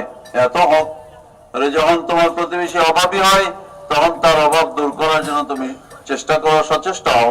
যখন ক্ষুধার্ত থাকে তাকে খাদ্য দেওয়ার জন্য চেষ্টা করো। যখন সে অসুস্থ হয় তখন তার তিমারদারি করো, এই আদতে যাও। আর যখন সে কোনো গমগিন থাকে তখন তার গম দূর করার জন্য চেষ্টা করো। তার প্রতিটা ক্ষেত্রে তার সঙ্গে সঙ্গী হও, তার দুঃখে দুঃখী হও, তার সুখে সুখী হও, তার সঙ্গে এরকম ভাবে আচরণ করো। রাসূলুল্লাহ সাল্লাল্লাহু আলাইহি ওয়াসাল্লাম প্রতিবেশীদের এত হক বয়ান করলেন। আর বললেন রাসূলুল্লাহ সাল্লাল্লাহু আলাইহি ওয়াসাল্লাম এক মুআশারা, এক জিন্দেগি, ইসলামী জিন্দেগি শিক্ষা নিয়ে আসছেন। যদি মানুষ এরকম করে তো শুধু সে প্রতিবেশীরা এক একজনের দোস্তই হবে না, বরং মনের গভীর দোস্ত হবে, এমন এমন আপন হবে। সে তোমার সঙ্গী হবে, সে তোমার ভাই হবে, সে তোমার সাথী হবে, সে তোমার সর্ব দুঃখে দুঃখী হবে। এমন এক মহাশালা, সুন্দর মহাশালা কায়েম হবে যে একে অন্যের জন্য দুঃখে সুখে অংশীদার। পুরা সমাজ যেন একটা প্রতিষ্ঠান, পুরা সমাজ যেন একটা ব্যক্তি, কেউ কারো জন্য ক্ষতিকর তো নয়, বরং প্রত্যেকের উপকারী। এমন এক মহাশালা নিয়ে রাসূলুল্লাহ সাল্লাল্লাহু আলাইহি ওয়াসাল্লাম আসছেন। तुम्हारा पड़ोसी अगर ईसाई है, तुम्हारा पड़ोसी अगर मुसाई है, तुम्हारा पड़ोसी जो भी है, लेकिन उसके साथ मामला अच्छा करोगे, वो इस्लाम को समझेगा कि इस्लाम क्या चीज है। मेरे अजीजों, हमने अपने मामला से सारी दुनिया को क्या पैगाम दिया है। सहाबा ने अपने मुआशरों से, अपने मामला से दुनिया को पैगाम दिया था कि इस्लाम क्या चीज है। एक मरतबा सहाबा कराम जा रहे थे सफर पर, तो वहां फसलें खड़ी थी लोगों की, तो सबने ऊंट के मुंह बांध दिए। गांव वालों ने पूछा, अरे तुम लोगों ने ऊंट के मुंह क्यों बांध दिए? उन्होंने कहा, हमारे नबी मोहम्मद रसूलुल्लाह सल्लल्लाहु अलैहि वसल्लम ने हमें सिखाया है किसी को तकलीफ मत पहुंचाना, तुम किसी को तकलीफ मत पहुंचाना, इसलिए बांध दिए। ये हमारे ऊंट और ये हमारी जो सवारियां हैं तुम्हारे फसल को खराब करेंगी, इसलिए हमने इनको मुंह बांध दिए हैं ताकि तुम्हें तकलीफ ना पहुंचे। गांव वालों ने कहा, अगर तुम्हारे मोहम्मद सल्लल्लाहु अलैहि वसल्लम ये तालीम देते हैं तो ये तालीम तो बहुत ऊंची है, लाओ हमें भी सिखाओ। पूरा बस्ती इस्लाम में दाखिल हो गई। जब मुसलमानों के मामला, इनका माशरा अच्छा होगा, दुनिया इस्लाम को समझेगी, दुनिया कुरान को समझेगी, दुनिया सुन्नत को समझेगी। সাহাবাদের প্রতিটা কর্মই ছিল দাওয়াত, এবং সেই কর্মগুলি ইসলামের আলোকে আলোকিতই ছিল, ইসলামের শিক্ষায় শিক্ষিত ছিল, তার প্রভাবেই ছিল এরকম জিন্দেগি ওনাদের। সফরে যাচ্ছেন, কোন গ্রাম দিয়া পার হচ্ছেন, হ্যাঁ আমাদের প্রতিবেশী চাই ঈসাই হোক চাই মুসাই হোক, তার জন্য হক আছে। এমনকি আমরা বস্তিবাসী বাহিরে যাচ্ছি, তারাও তখন আমাদের প্রতিবেশী, তাদেরও হক আছে, কাউকে যেন ক্ষতি করা না হয়। একদল সাহাবী জামাত নিয়ে কোথাও যাচ্ছেন, ওনারা কোন বস্তির ফসলের পাশ দিয়ে পার হচ্ছেন, তো ওনারা সকলের উটের মুখ বেঁধে দিলেন। সকলের উটের মুখ বেঁধে দেওয়া এটা তো স্বাভাবিক জিনিস ছিল না। তো গ্রামবাসীরা বললো, তোমরা উটের মুখ কেন বেঁধে দিচ্ছ? বলে, আমরা এই জন্য বেঁধে দিচ্ছি যে আমরা তোমাদের ফসলের পাশ দিয়ে যাব, আর আমাদের উট তো জানোয়ার, বুঝতে পারবে না, তোমাদের ফসল নষ্ট করবে, তোমাদের ফসলে মুখ দিতে চাইবে, খাইতে চাইবে, যেন এমনটা না করতে পারে, এই জন্য উটের মুখ বেঁধে দিচ্ছে। আচ্ছা, এরকম তোমরা এরকম কেন করলা? এটা আমাদের নবীজির শিক্ষা। নবীজি বলছেন কাউকে যেন আমরা ক্ষতি না করি। তোমরা এখন আমার সফরের সাথী, সফরের প্রতিবেশী, তোমাদের পাশ দিয়ে আমরা যাচ্ছি, কাজে তোমাদেরও হক যেন নষ্ট না হয়, এই জন্য আমাদেরকে সাবধান থাকতে হচ্ছে। এরকম তোমাদের নবীর শিক্ষা, তাহলে আসো আমাদেরকেও শিক্ষা দাও, আমাদেরকেও মুসলমান বানায় নাও। तो मेरे अजीजों बुजुर्गों, अगर हम हक वाले का हक देंगे तो लोग समझेंगे कि ये क्या है। अगर हम मुसाफिरों का हक देंगे, मुसाफिरों को, ताजी जो दोस्त बुजुर्गों, हर दुनिया का आने वाला जो बांग्लादेश में आएगा वो इस्लाम को समझ कर जाएगा। आज जो है मुसलमानों ने मुसाफिरों का हक देना छोड़ दिया, इसीलिए लोगों ने होटलें बनानी शुरू कर दी। अब खाना होटल में मिलेगा, ठहरना होटल में मिलेगा। अरे मेरे अजीजों, मुसलमान तो वो थे कि जहां मुसाफिर की शाम होती थी वही उसका ठिकाना होता था। आने वाला इनकी हमदर्दी देखता था, इनकी मेहमानदारी देखता था, इनकी नमाज देखता था, इनके अखलाक देखता था, इनके किरदार देखता था। आने के बाद वो इसके घर में वो इस्लाम को समझता था। ये है मुसलमान, ये है अखलाक वाले, ये अच्छे लोग, ये पाक जिंदगी हमें भी दो, वो इस्लाम लेकर जाते थे। लेकिन आज हमने मुसाफिरों का हक देना छोड़ दिया, लोगों ने मजबूरन होटल बनानी शुरू कर दी। মুসাফিরদেরও হক আছে, যেরকম প্রত্যেকের হক আছে আর হক আদায় করার হুকুম আছে। যারা সফর করে আমাদের দেশে আসে, আমাদের এলাকায় আসে, আমাদের গ্রামে বস্তিতে আসে, তাদের জন্য আমাদের উপরে হক আছে। মুসলমানরা একসময় মুসাফিরদের হক আদায় করত, কাউকে কোথাও ঠিকানার জন্য পেরেশান হইতে হইতো না, কারো অবস্থানের জন্য কোনো হোটেল খুঁজতে হইতো না। কিন্তু আজকে হক দেওয়া, হক জানা ভুলে গেছি আমরা, যে কারণে হোটেল ব্যবসা হয়ে গেছে। মুসাফির তার খাইতে হইলে হোটেলে যেতে হবে, খরচ করে পয়সা দিয়ে খেতে হবে, থাকতে হইলে হোটেলে থাকতে হবে, ভাড়া দিয়ে থাকতে হবে। এটা কোনো ইসলামী জিন্দেগির অনুশাসনের মধ্যে ছিলই না। ইসলামী জিন্দেগিতে তো মুসাফির যখন কোনো টাকা যায়, তার নিজের বাড়িঘর ছেড়ে কোথাও যাবে, তো যেখানে যাবে সেখানে মুসলমানদের প্রত্যেকের বাড়িঘরই তার জন্য বাড়িঘরের মতো ব্যবহার করার পরিবেশ এবং অধিকার ছিল। খাইতে হলে কাউকে হোটেলে যেতে হইতো না, হোটেলে কোনো ব্যবসায়ী ছিল না। থাকতে হলে তাকে হোটেলে ভাড়া করতে হইতো না, কারণ হোটেলে কোনো ব্যবসায়ী ছিল না। মুসলমান তার হক আদায় করে দিত মুসাফিরদের, তাতেই সমস্ত মুসাফিররা তাদের প্রয়োজন পুরা করে নিজ দেশে স্বচ্ছন্দে ফিরতে পারত। আমরা যদি আজকে মুসাফিরদের হক আদায় করতে হই, তাদের খেদমত গুজার হই, তাদের থাকা বাসস্থানের ব্যবস্থা করি, তো তারা ইসলাম শিখে যাবে, ইসলাম বুঝে যাবে, মুসলমানের সম্মান মর্যাদাও তাদের অন্তরে আসবে এবং ইসলাম নিয়েই তারা আবার ফিরবে। এই জন্য প্রত্যেকের হক যেমন আমাদের দিতে হবে, মুসাফিরদের হক আদায় করার আমাদের নিয়ত করতে হবে। আছে না ভাই নিয়ত? ইনশাআল্লাহ। एक देहाती से बादशाह शिकार खेलने गया था, उस देहाती ने खिदमत की तो बादशाह ने कहा कभी आना हमारे पास। तो वो देहाती आया, बादशाह ने मेहमान खाने में ठहराया, तो रात को उठकर बादशाह ने दुआ मांगी कि अल्लाह तू ही करने वाला है, तू ही देने वाला है। तो देहाती सुनता रहा। जब सुबह को बादशाह ने कहा बोलो क्या मांगते हो, उसने कहा कुछ नहीं मांगता, जब तू ही फकीर अल्लाह से मांगता है तो मैं भी अल्लाह से मांगूंगा। तो मेरे अजीजों, आने वाला अगर हमारे ठहरता और हमारे अखलाक देखता, हमारी नमाज देखता, हमारे मामलात देखता, हमारा मुआशरा देखता, तो वो भी समझता कि जिस खुदा से मुसलमान लेता है, अरे हम भी उसी से लेंगे। বাদশাহ কোন সফরে গেছে, তো কোন গ্রামে তার যাইতে হয়েছে, তো গ্রাম্য ব্যক্তি বাদশার খেদমত করছে। বাদশাহ সন্তুষ্ট হয়ে বলছে, আচ্ছা তোমার কখনো কোনো প্রয়োজন পড়লে আমার কাছে এসো। তো কোনো এক সময় ওই গ্রাম্য ব্যক্তি বাদশার দরবারে গেছে, বাদশাহ তাকে আপ্যায়ন করছে, মেহমান খানায় রাখছে।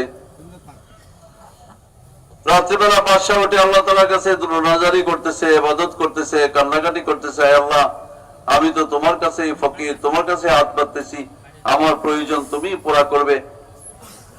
তো মুসাফির শুনছে, মুসাফির তো কিছু আশা নিয়েই গেছিল বাদশার কাছে চাইবে।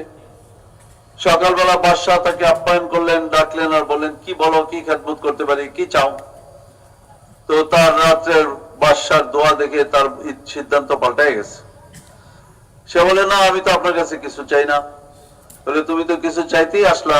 বলে চাইতে তো আসছিলাম ঠিক, কিন্তু এখন আপনাকেই দেখলাম আল্লাহর কাছে চান, তা আপনি আল্লাহর কাছে ফকির, তো ফকিরের কাছে আমি কেন চাইবো? যে আল্লাহর কাছে আপনি চান আমি সে আল্লাহর কাছে চাইবো। আমাদের মুআমালা যদি সুন্দর হয়, আমাদের সংসার ঘরেলি জিন্দেগি যদি আল্লাহ হয়, তো আমাদের কাছে যারা আসবে তারাও এটা দেখবে এবং শিখবে, তারাও আল্লাহলাই হবে। আল্লাহর কাছ থেকে হাত পাতা সবাই শিখবে।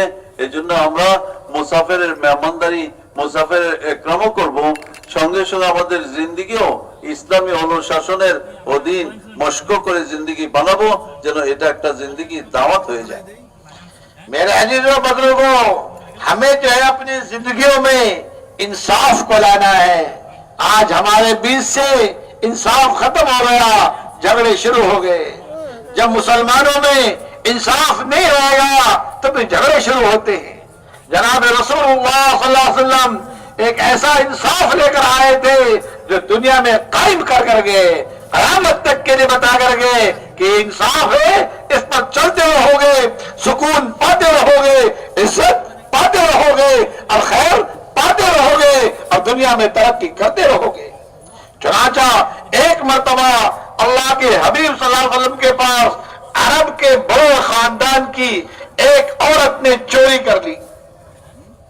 चोरी करने के बाद उसको लाया गया। उसके खानदान वालों ने हजरत उसामा रज़ी अल्लाह ताला अन्हु से सिफारिश कराई कि बड़े खानदान की है, अगर इसका हाथ कटेगा तो बेइज्जती होगी और बदनामी होगी और इनका जो है क्या क्या होगा। तो उन्होंने जाकर सिफारिश की कि या रसूल अल्लाह, मामला ये है। आपने फरमाया उसामा, तेरी हिम्मत, तू अल्लाह के अमर में दखील होता है। तो डर गया, या रसूल अल्लाह मुझसे गलती हो गई, मेरे लिए इस्तिगफार फरमा दे। आप सल्लल्लाहु अलैहि वसल्लम मिंबर पर चढ़े और फरमाया, ओ लोगों ध्यान से सुनो, ध्यान से सुनो, तुमसे पहले जो कौमें आई थी उन्होंने यही किया था। कमजोर ने चोरी की तो हाथ काट लिया, मालदार ने चोरी की तो छोड़ दिया। खुदा ने उन पर अजाब नाजिल किया और कौमों को खत्म कर दिया। आपने फरमाया, खुदा की कसम मैं ऐसा इंसाफ लेकर आया हूं, अगर मोहम्मद की बेटी फातिमा चोरी करेगी मैं उसका हाथ काट लूंगा। আমাদেরকে এক ইসলামী জিন্দেগি সবকিছুই শিক্ষা দিয়েছে, ইনসাফও শিক্ষা দিয়েছে। ইনসাফ, ন্যায় বিচার, সকলের জন্য আইনের শাসন সমানভাবে হয়। রাসূলুল্লাহ সাল্লাল্লাহু আলাইহি ওয়াসাল্লামের জমানায় অনেক নিদর্শন আল্লাহ কায়েম করছেন, যেন পরবর্তী আওলাদের জন্য শিক্ষা হয়ে যায়। কোন এক বড় খানদান, বড় কবিলা, সম্মানী বংশের কোন মহিলা থেকে চুরি হয়ে গেল। চুরি প্রমাণিত হলো, চোরের সাজা হাত কাটতে হয়। হাত কাটার ফয়সালা হয়ে গেল। যেহেতু সম্মানী গোত্র, বড় বংশের লোক, তো চর্চা হইল যে এরকম লোকের হাত কেটে দিলে কেমন হবে। ওসামা রাদিয়াল্লাহু তাআলা আনহু, ওসামা বিন যায়েদ রাসূল সাল্লাল্লাহু আলাইহি ওয়াসাল্লামের খুব কাছের ছিল, নাতি, পালক ছেলের ছেলে, নাতি এবং বড় সেনাপতি, বড় যোদ্ধা, বড় ইসলামের খায়ের খা, বড় মর্যাদা। এই জন্য ওনার কাছে লোকেরা গিয়ে সুপারিশ করলো যে আপনি যদি নবী সাল্লাল্লাহু আলাইহি ওয়াসাল্লামকে একটু বোঝান, সুপারিশ করেন আর তার হাত না কাটে তো ভালো হয়। ওসামা রাদিয়াল্লাহু তাআলা চিন্তা করেন, আচ্ছা ঠিক আছে, ব্যাপারটা দেখা দরকার।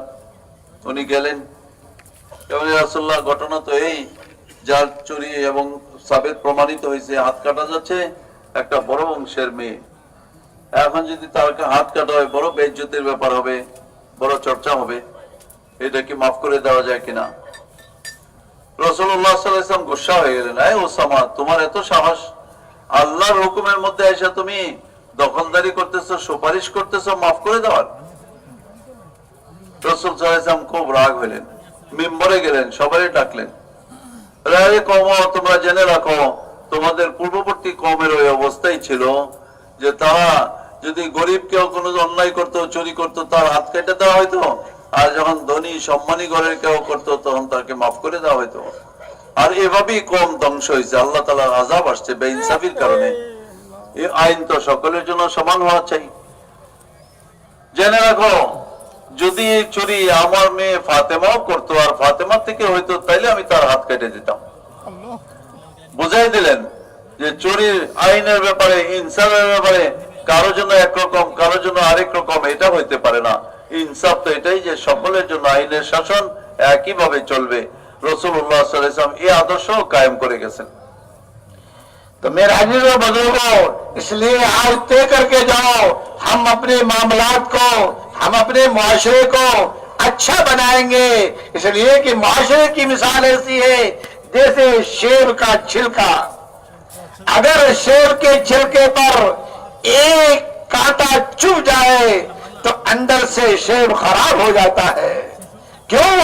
इसका छिलका टूट गया, इसके छिलके पर जख्म आ गया, अंदर अंदर वो खराब होता रहता है। मुसलमानों का मुआशरा जो है अवामी अल्लाह से और सुन्नत से इस पर ढका हुआ है। अगर कोई मुसलमान हुक्म तोड़ता है, सुन्नत छोड़ता है, तो मुसलमानों का मुआशरा खराब होना शुरू हो जाता है। जैसे सेब खत्म होना शुरू हो जाता है, ऐसे मुसलमानों का मुआशरा खराब होना शुरू हो जाता है। इसलिए मेरे अजीजों, आज सब तय करके जाओ, हम अपने मामलात को, हम अपने मुआशरे को अच्छा बनाएंगे, चाहे जो कीमत अदा करनी पड़े। এই জন্য আজকে আমাদের এটা সিদ্ধান্ত নেওয়ার সময়, ফয়সালা করার সময় যে আমরা আমাদের লেনদেন, মুআমালা, মুআশারা, আমাদের সামাজিকতা এরকমই করব যেরকম সিরাত এবং সুন্নত অনুযায়ী আছে। কেননা মেহমান উদাহরণ দিয়ে বলেন যে এই মুআমালা, এই সামাজিকতার উদাহরণ একটা সেবের মতো। সেবের স্বভাব হইল উপর থেকে যদি একটা কাটা ফুটে যায় তো ভিতরে তার পচন ধরে যায়। উপর দিয়ে তো তেমন কিছু বোঝা যায় না, একটা ছিদ্রই শুধু, কিন্তু ভিতরে পচে যায়। এই সেবটা আর কার্যকর খাওয়ার মতো উপযোগী থাকে না।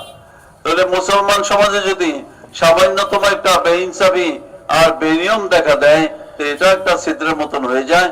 ভিতরে ভিতরে এই সমাজ পচনশীল হয়ে যায়।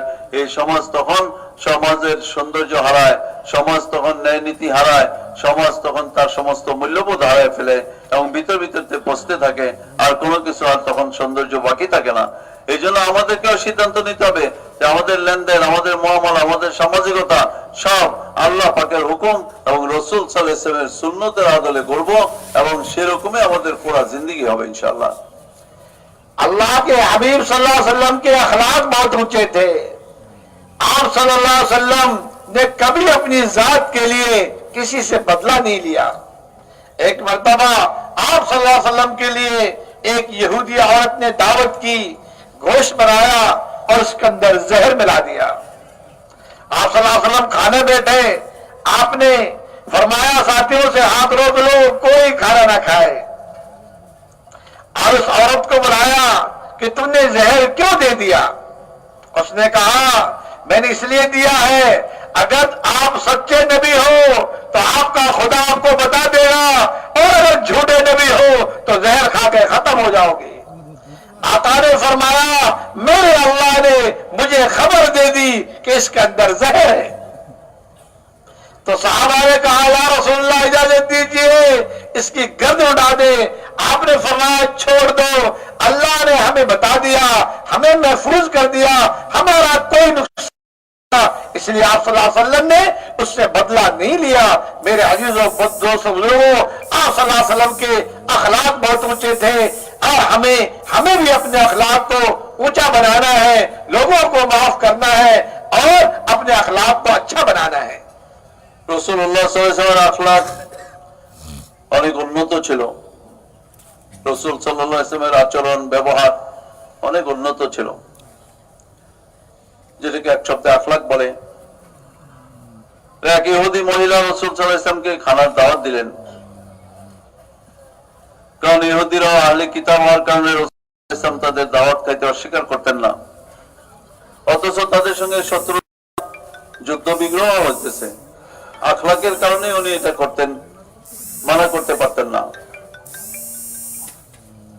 কিন্তু ইহুদি মহিলার ভিতরে শরারতি দুষ্টামি ছিল।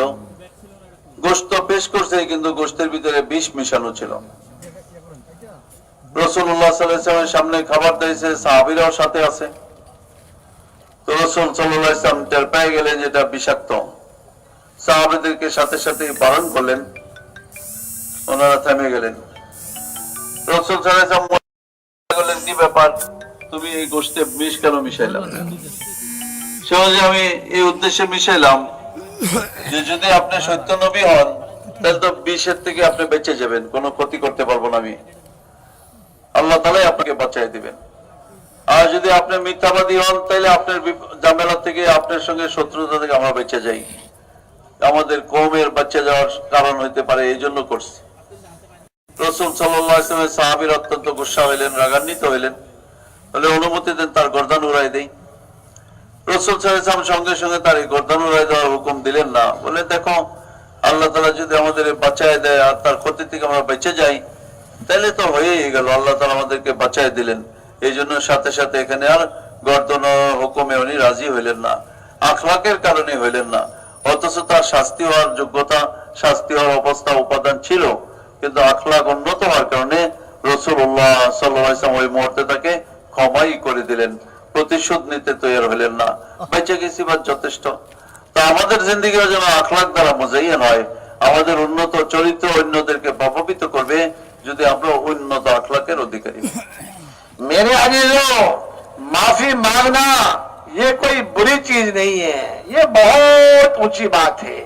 जनाब रसूलुल्लाह सल्लल्लाहु अलैहि वसल्लम ने एक मर्तबा सफ़ों को ठीक फरमा रहे थे, जंग के अंदर दोनों तरफ सफ़ें लगी हुई थी, एक नौजवान सबसे आगे खड़े थे, आपने डंडे के इशारे से कहा जवान पीछे हट जा। तो जवान ने कहा या रसूलल्लाह, आपकी इस डंडी से मेरे पेट पर जख्म आ गया, मुझे बदला चाहिए, मुझे बदला चाहिए। मेरे अजीजों बुजुर्गों, आप सल्लल्लाहु अलैहि वसल्लम ने उसको छड़ी हवाले कर दी और फरमाया जवान बदला ले ले। आपने दोनों हाथ उठा लिए, उसने कहा या रसूलल्लाह, आप चादर पहने हुए हैं, मेरा बदन नंगा है। आप सल्लल्लाहु अलैहि वसल्लम ने चादर उठाकर खड़े हो गए। मेरे अजीजों, सोचो तो सही, आका जो रहमतुल आलमीन है और इमामुल अंबिया है, वो जो है एक गुलाब के गुलाम के सामने चादर उठाए खड़े हैं कि जवान बदला ले ले। अगर मैं और आप होते, अरे हम तो कहते रहे मियां पता है मैंने 3 चिल्ले कितनी बार लगाए हैं, तू नया है अभी तो हमसे बदला मांगता है। मैं आप होते तो हम पुरानों का घमंड दिखा दे, अपनी बड़प्पन बता दे और पता नहीं क्या क्या करते। लेकिन आका ने फरमा दिया दुनिया का मामला दुनिया में निमट जाए, इसलिए आपने फरमाया कि जवान बदला ले ले। क्यों कि जब हम दूसरों को माफ करेंगे और दूसरों का हक अदा करेंगे तो मेरे अजीजों बुजुर्गों एक दीवार बन जाएगी, मुसलमान आपस में जुड़ जाएंगे और एक ऐसी दीवार बन जाएगी कि दुनिया उसको तोड़ ना सकेगी। और अगर हमने माफ करना नहीं सीखा और लोगों को जो हक अदा नहीं किए तो अजीजों दोस्तों ये दीवार टूट जाएगी, कोई ईंट ले जाएगा, कोई पत्थर ले जाएगा, दीवार का नाम निशान मिट जाएगा। इस तरह आज जैसा हो रहा है, मुसाहबा दीवार थे, दुनिया उसको तोड़ ना सकी, जहां भी गए तो उन्होंने मुल्क के मुल्कों को फतह कर दिया। लेकिन आज हम वो दीवार बन गए जिनके टोड़े बिखर गए। इसलिए अपने अखलाक को, अपने मामलात को, अपने माशरे को, अपने लेन देन को सबको सही करो ताकि ये दीवार बन जाए और दुनिया इसको तोड़ ना सके। রাসূলুল্লাহ সাল্লাল্লাহু আলাইহি ওয়াসাল্লাম সর্বময়দানেই উদাহরণ, নমুনা। কোন এক সফরে রাসূলুল্লাহ সাল্লাল্লাহু আলাইহি ওয়াসাল্লাম কাতার ঠিক করতেছিলেন, এক যুবকের কাতার থেকে সে বাইরে আগে বেরে ছিল। রাসূল সাল্লাল্লাহু আলাইহি ওয়াসাল্লাম নিজের হাতের যে ছড়ি লাঠি সেটা দিয়ে তাকে যখন একটু খোঁচা দিলেন, সোজা হয়ে দাঁড়াও, কাতারে দাঁড়াও, তো তার পেটের মধ্যে সামান্য খোঁচা লাগলো। রাসূলুল্লাহ, আপনি আমাকে পেটের মধ্যে খোঁচা দিয়েছেন, আমার পেটের মধ্যে ব্যথা হয়েছে, আমি তার বদলা চাই, প্রতিকার চাই। অথচ রাসূল সাল্লাল্লাহু আলাইহি ওয়াসাল্লাম সাইয়্যিদুল আম্বিয়া, সর্বশেষ সর্বশ্রেষ্ঠ নবী, আর সে একজন উম্মত, খাদেম, গোলাম, গোলামের গোলাম। তার তো এখানে এরকম করার কোনো অধিকারই ছিল না, আশাও ছিল না, সম্ভবও ছিল না, কিন্তু সে বইলা পড়ছে। রসুল সাল্লাল্লাহু আলাইহি ওয়াসাল্লাম সঙ্গে সঙ্গে বললো, হ্যাঁ হ্যাঁ, এই নাও ছড়ি, তুমি বদলা নিয়ে নাও। আরে না না, এইভাবে কিভাবে নিব? আপনি তো গায়ে চাদর আছে, আমার গায়ে তো চাদর ছিল না, বা আমার জখমি হয়েছে। তো ঠিক আছে, রসুল সাল্লাল্লাহু আলাইহি ওয়াসাল্লাম চাদর উঠায় খাড়া হয়ে গেলেন। আসলে তার কোনো অন্য উদ্দেশ্য ছিল, মেহমান পুরা ঘটনা বলেন নাই। তো সেখানে সেই রকম ভাবে রসুল সাল্লাল্লাহু আলাইহি ওয়াসাল্লামের প্রস্তুতি দেখেন। রসুল সাল্লাল্লাহু আলাইহি ওয়াসাল্লাম তৈরি হয়ে গেলেন বদলা দেওয়ার জন্য। কোনো এই কথা বললেন না যে আমি আল্লাহর নবী। আর আমাদের সঙ্গে যদি এমন ঘটনা হয়, তাহলে আমরা তো বলবো, মিয়া কালকে তবলিগে লাগছো, আমি কবে পুরানা সাথী, তোমার মুরব্বী, এত বড় সুরা আর এত বড় কর্মী, আর তুমি আমার হাতে লেগে আমার সঙ্গে বদলা চাও। আমরা বিভিন্ন বাহানা নাক্ষা খাড়া করতাম। কিন্তু রাসূলুল্লাহ সাল্লাল্লাহু আলাইহি ওয়াসাল্লাম আল্লাহর রসুল হওয়া সত্ত্বেও ন্যায় বিচার চাওয়ার ব্যাপারে, ইনসাফের ব্যাপারে কোনো দ্বিধা করলেন না। সঙ্গে সঙ্গে তৈরি হয়ে গেলেন প্রতিদান দেওয়ার জন্য, বদলা দেওয়ার জন্য। তো যে আমাদের সমাজ যদি আমরা এরকম মহামানা মহাশয়কে সুন্দরভাবে করি, প্রত্যেকের আখলাক এরকম হয়, তাহলে আমাদের পুরা সমাজটা একটা সুন্দর শক্তিশালী দেওয়ালে রূপান্তরিত হবে। কোন শত্রু এসে আমাদের মধ্যে ঢোকা সম্ভব হবে না, সাহস হবে না। আর আমরা যদি একে অন্যের লেনদেন মহামালা সাফ না করি, তা আমাদের দেওয়াল ভেঙে যাবে, আমাদের প্রতিষ্ঠান দুর্বল হয়ে যাবে। আমাদের তখন কেউ ইট নিয়ে যাবে, কেউ পাথর নিয়ে যাবে, কেউ রড নিয়ে যাবে, সব ছিন্ন ভিন্ন হয়ে যাবে। তখন যে শত্রু, প্রত্যেকে তার শত্রুতার বদলা নেওয়ার সুযোগ পেয়ে যাবে। তো আজকে আমাদের এই সবক থেকে, এই মজলিস থেকে আমাদের এই শিক্ষা নেওয়া দরকার, বরং এই সিদ্ধান্ত নেওয়া দরকার, ফয়সালা দেওয়া দরকার যে আমাদের পরস্পরের লেনদেন, পরস্পরের স্বচ্ছতা এরকম হবে যে আমরা এক দেওয়ালের মতো, মজবুত কেলার মতো, মজবুত দুর্গের মতো হয়ে যায়। পুরা মুসলমান সমাজ একটা সংঘবদ্ধ সমাজে রূপান্তরিত হবে। তখন আর বাহিরের সাহাবাদের এই গুণটা ছিল, যে কারণে ওনারা দুনিয়ার যে কোনো প্রান্তে, যে কোনো দেশে চলে যেতেন, কোনো ছিদ্র থাকতো না, নিশ্চিদ্র এক প্রতিষ্ঠান, যেখানে যেতেন সেখানেই বিজয়, যেখানেই যেতেন একে অন্যের সহযোগী, প্রত্যেকে একে অন্যের জন্য বন্ধু এবং একে অন্যের জন্য সাথী হয়ে থাকতেন। এই দেওয়াল ছিদ্র করার ক্ষমতা কারো হইতো না। তা আজকে এখান থেকে অন্যান্য সিফতের সাথে, গুণের সাথে আমাদের এই সিদ্ধান্ত নেওয়ার সময় হয়ে গেছে যে আমরা পরস্পরের লেনদেন মহামালা খুব স্বচ্ছ রাখবো, যেন এক শক্তিশালী দেওয়ালের মতো, শক্তিশালী দুর্গের মতো আমাদের পুরা প্রতিষ্ঠান একটা নমুনা হয়ে যায়। ঠিক আছে না ইনশাআল্লাহ? अपने घर में अपनी बीवी के साथ अच्छा मामला करना, आका ने फरमाया जो तुम में अपने घर वालों के साथ अच्छा है वो आदमी अच्छा है, जिसके मामला अपने घर वालों के साथ अच्छे नहीं वो आदमी अच्छा नहीं। इसलिए अपनी बीवी के साथ अच्छा मामला करो, इसलिए कि सबसे पहला रिश्ता बीवी मर्द का है, माँ बाप का रिश्ता बाद का है, पहला रिश्ता बीवी और मर्द का है। आदम अलैहिस्सलाम और हव्वा दोनों का निकाह हुआ, माँ बाप नहीं थे लेकिन शोहर बीवी थे। और बीच में बच्चे आ जाते हैं, फिर बीच से निकल जाते हैं, फिर बुढ़ा बुढ़ी दो ही रह जाते हैं एक कमरे में। उसके बाद मरने के बाद औलाद की जन्नत अलग, बाप की जन्नत अलग, भाई की जन्नत अलग, मियाँ बीवी की जन्नत एक। इसलिए मेरे अजीजों, अपने घर वालों के साथ अच्छा मामला करो, उनको राह खुदा में ले जाओ, उनको दीन सिखाओ, उनको कुरान सिखाओ, उनको हदीस सिखाओ, उनको दीनदार बनाओ। अपने मामले में, मुआशरे में हमारी वो मददगार बनेंगी। স্বামী স্ত্রীর একটা সম্পর্ক, মধুর সম্পর্ক, ঘনিষ্ঠ সম্পর্ক, একনিষ্ঠ সম্পর্ক, তারও হক আছে। হ্যাঁ, মাতা পিতার সঙ্গেও সম্পর্ক আছে, সন্তানাদির সম্পর্ক আছে, কিন্তু এগুলো অস্থায়ী সম্পর্ক, এক সময় না এক সময় বিচ্ছিন্ন হওয়ার সম্ভাবনা, সুযোগ আছে। কিন্তু স্বামী স্ত্রী এক স্থায়ী সম্পর্ক।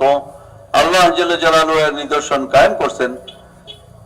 আদম আলাইহিস সালাম আর হাওয়া তার বিবি, না কোনো পিতা আছে তাদের, না কোনো মাতা আছে, কিন্তু দুইজনের স্বামী স্ত্রীর সম্পর্ক আছে। মাতা পিতা ছাড়াই ওনারা উভয়কে একে অন্যের সম্বন্ধে আবদ্ধ হয়েছে। মানুষের সন্তানাদি আসে, তারপরে সন্তানাদিরা আলাদা হয়ে যায়, পৃথক হয়ে যায়, নিজস্ব তাদের সংসার হয়ে যায়। কিন্তু বৃদ্ধ আর বৃদ্ধা কোথায় যায়? তারা তো একত্রেই থাকে, স্বামী স্ত্রী, তাদের সম্পর্ক তো এখনো আছে। যেরকম মাঝখানে সন্তানরা আসছিল, তারা বিদায় হয়ে গেছে, কিন্তু বুড়া আর বুড়ি একসাথেই আছে। আচ্ছা, যখন বেহেশতে যাবে তো বাপের আলাদা বেহেশত, মায়ের আলাদা বেহেশত, ভাইয়ের আলাদা বেহেশত, ছেলের আলাদা বেহেশত, মেয়ের আলাদা বেহেশত। তারা প্রত্যেকে নিজস্ব স্বাধীন নিজস্ব অবস্থান পেয়ে গেছে, কিন্তু স্বামী স্ত্রীর একই বেহেশত। স্বামী স্ত্রী তো এক বেহেশতে গিয়ে একসাথেই থাকতে হবে, এবং সেটাই সকলে কামনাও করে। সারা জিন্দিগি একসাথে, বেহেশত যেন একসাথে হয়। এই জন্য স্বামী স্ত্রীর হক একটা বিরাট বিষয়। এই জন্য আমরা আমাদের সবচেয়ে কাছের এবং ঘনিষ্ঠ সম্পর্কে কখনো আমরা ভুলে না যাই, কখনো সেখানেই জুলুম অত্যাচারের ঠিকানা না বানাই, কখনো সেখানেই সমস্ত ধমকি সমকির ঠিকানা না বানাই, বরং তাকে আমরা সহধর্মিনী সঙ্গী বানাই, তাকে আল দিন শিখাই, দিনের সঙ্গী বানাই, মদদগার বানাই, সফরে সফরে নিয়ে যাই এবং পুরা দিন শিখায় তাদেরকে হামি এবং মদদগার বানাইতে পারি। এই জন্য আমাদের এই স্ত্রীর হক আদায় করার ব্যাপারেও পরিপূর্ণ সচেতন হইতে হবে। करेंगे ना इंशाअल्लाह। तो मेरे अजीजों बुजुर्गों, कल जो है मस्तूरात का काम बताया गया था हफ्तेवारी तालीम के लिए। ये बात जरूरी है कि जहां नई हफ्तेवारी तालीम शुरू होगी वहां पर 2 बहनें अशरा लगाई हुई हो या एक चिल्ला वाली हो एक अशरा वाली हो, तो वहां पर नई तालीम शुरू की जाएगी। दूसरी बात यह है जो 10 दिन और चिल्ला लगाई हुई बहनें जहां जुड़ेंगी उनके साथ 3 दिन जिन बहनों ने 3 बार लगा रखे हैं वो भी उनके साथ जुड़ेंगी और उनसे जो मुज़ाकरा होगा, पहले तालीम होगी, उसके बाद तरगीबी बात होगी, तरगीबी बात में तश्कील होगी, तश्कील के बाद फिर दोबारा बात होगी। तीसरी जो बात होगी वो 5 काम के बारे में होगी और इस बात की भी बात होगी कि बहनें तैयार हो आगे बढ़ने के लिए।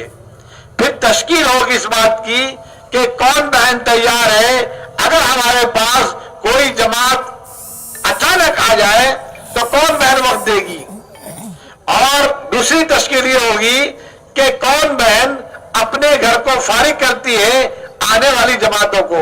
अल्हम्दुलिल्लाह मस्तूरात का काम इस वक्त जो है सब जगह हो रहा है, जमातें खूब आ रही है, इसलिए हर साथी को चाहिए कि अपने घर को फारिग रखे और तैयार रखे।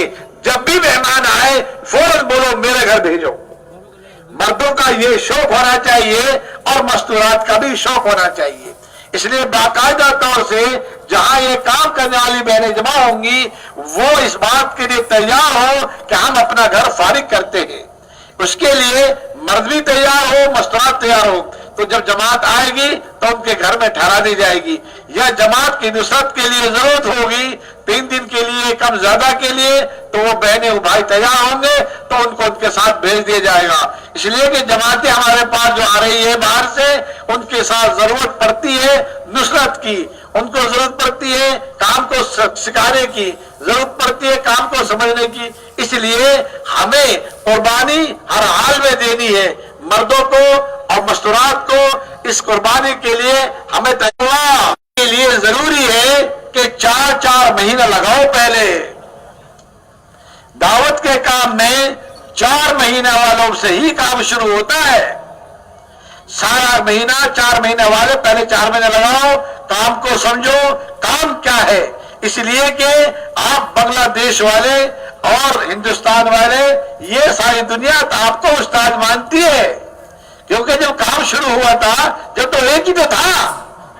अरे भाई एक थे 2 थे, एक ही था। तो अब सारी दुनिया आपको उस्ताद समझे और आपके पास कुछ भी आए तो कैसे काम चले। इसलिए मेरा अजीजों ये मजमा जितना आया है, हमारी दरखास्त है कि हमारा जमा होना बिखरने के लिए है। हमारा जमा होना बात सुनकर घर जाने के लिए नहीं है। हम तो इसलिए आए हैं कि हम यहाँ बात सुनकर राय खुदा में जाएंगे, चारों तरफ जाएंगे। कारगुजारी आपने सुनी थी कैसी मजबूत कैसी कमजोर कारगुजारी है। इसलिए मेरा अजीज जाओ और एक एक घर तक बात को पहुंचाओ और एक एक आदमी का हाथ पकड़कर मस्जिद वाला बनाओ, एक एक साथी को लाओ, ताकि हर मुसलमान मस्जिद वाला बन सके, हर मुसलमान अल्लाह का ताल्लुक वाला बन सके, हर मुसलमान जन्नत का हकदार बन सके। মেহমান বলে যে গতকালকে মস্তূরাত সম্পর্কে কথা হয়েছে, সকালে। তো সেখানে কিছু কিছু অংশ আবার উনি দৌড়াচ্ছেন, যে সমস্ত জায়গায় মস্তরাতের 10 দিন লাগানো কোন মস্তরাত আছে, আবার চিল্লাতে নেওয়া আছে, তো 2 জন হয়ে গেল। তো এখানে অবশ্যই ইজতেমাই সাপ্তাহিক তালিম হওয়া চাই। তার বন্দোবস্ত সকালে মিলে মাশওয়ারা করে কোনো বাসা ঠিক করে আমরা শুরু করাই দেব। তার বেশি হলে তো কোনো কথাই নাই। কারণ প্রতি সপ্তাহে একবার প্রত্যেক মা বোনের একসঙ্গে জমায়েত হওয়া, যেরকম পুরুষরা সব গুজারিতে জমা হয়, এটা তার বদল। যদি এরকমই না হয় তাহলে দিন আর দিনের জজবা আর ফিকির বাকি থাকবে না। এই জন্য প্রত্যেক মহল্লায় একাধিক বাসা এরকম হওয়া চাই, যেখানে মস্তরাতরা শরীক হইতে পারে, কোন মহল্লার কোন মা বোনই বাদ না থাকে, বঞ্চিত না হয়। সবার জন্য এই বন্দোবস্ত ফিকির করবো না ইনশাল্লাহ। গাওয়ায় পড়া হইতে আমরা মস্তরাতের সপ্তাহ তালিম শুরু করাই দেব, খুব সহজ। আর এমনি ভাবে যেখানে 6 মাসের মোজাকারার জন্য যেখানে জমা হয়, সেখানে যেরকম ভাবে 10 দিনওয়ালা চিল্লাওয়ালারা জমা হবে, এরকম 3 দিন যারা 3 বার দিয়ে দেওয়া হয়ে গেছে তারাও জমা হবে। 3 দিন 3 বার দেওয়া হলে 10 দিন যদি একসঙ্গে নাও হয়, তো 3 দিন দেওয়ার বিনিময়ে ওনাদের ইস্তেদার যোগ্যতা এসে যায়, যে ওই সমস্ত পুরানাদের মা বোনদের মোজাকারা শরীক হয় এবং ফায়দামন্দ হয়, এবং এখানে কথা নিয়ে আবার ঘরে চালায়। আর সেই মস্তরাতের যে 10 দিনের জন্য যে মোজাকার নিঃশ্বাসগুলি হবে, তো সেটা শুরুতে একবার প্রত্যেকের জন্য একটা তরগিবি নিঃশ্বাস হবে, এবং সে অনুযায়ী তাদের জন্য তশকিলও হবে। 10 দিনের জন্য, চিল্লার জন্য, বিদেশের জন্য, এই প্রথম নিঃশ্বাসে তরগিব তশকিলের বিনিময়ে এই সবগুলো কাজ পুরা করে মাঝখানে ওয়াকফা দিয়ে আবার দ্বিতীয় নিঃশ্বাস হবে, দ্বিতীয় বৈঠক হবে। দ্বিতীয় বৈঠকে আবার তাদের সঙ্গে 5 কাজের ঘরেলি জিন্দগি মাকামি কাজের মোজাকারা হবে, এবং কি নিয়মে সব নিয়ম কানুন উসুলের তরতিবের মোজাকারা হবে, এবং সেখানেও তাদের জন্য একটা তশকিল আছে। যদি কোনোটা অংশ পিছনে বাকি থাকে সেটাও থাকবে। আর দ্বিতীয়ত প্রত্যেকের ঘরকে আল্লাহর রাস্তায় মেহমানদের ইস্তেকবালের জন্য উপযোগী হয়, প্রত্যেকের ঘর যেন অন্য মেহমানদেরকে আপ্যায়ন করার মতো তৈরি থাকে, সেটার জন্য তশকিল করতে হবে। কারণ এখন মাশাআল্লাহ মুস্তরাক কাজ আল্লাহ পাক চালু করে দিয়েছেন, দুনিয়াব্যাপী মেহমান আসতেছেন চলতেছেন, তো তাদেরকে ইস্তেকবালের জায়গাও দরকার, এবং তাদের সঙ্গে থেকে কাজ শেখানো, তাদের সঙ্গ দেওয়া, মোজাকারা করা, আগে বাড়ানোর জন্য আমাদের তাকাজা প্রচুর বেড়ে গেছে। এই জন্য সেই তশকিলের মধ্যে এটাও হবে যে এরকম ভাবে আমাদের সেখান থেকে যেন প্রত্যেকের ঘর আমরা মস্তরাতের ইস্তেকবালের জন্য আমরা তৈরি থাকি। করবো না ভাই ইনশাল্লাহ?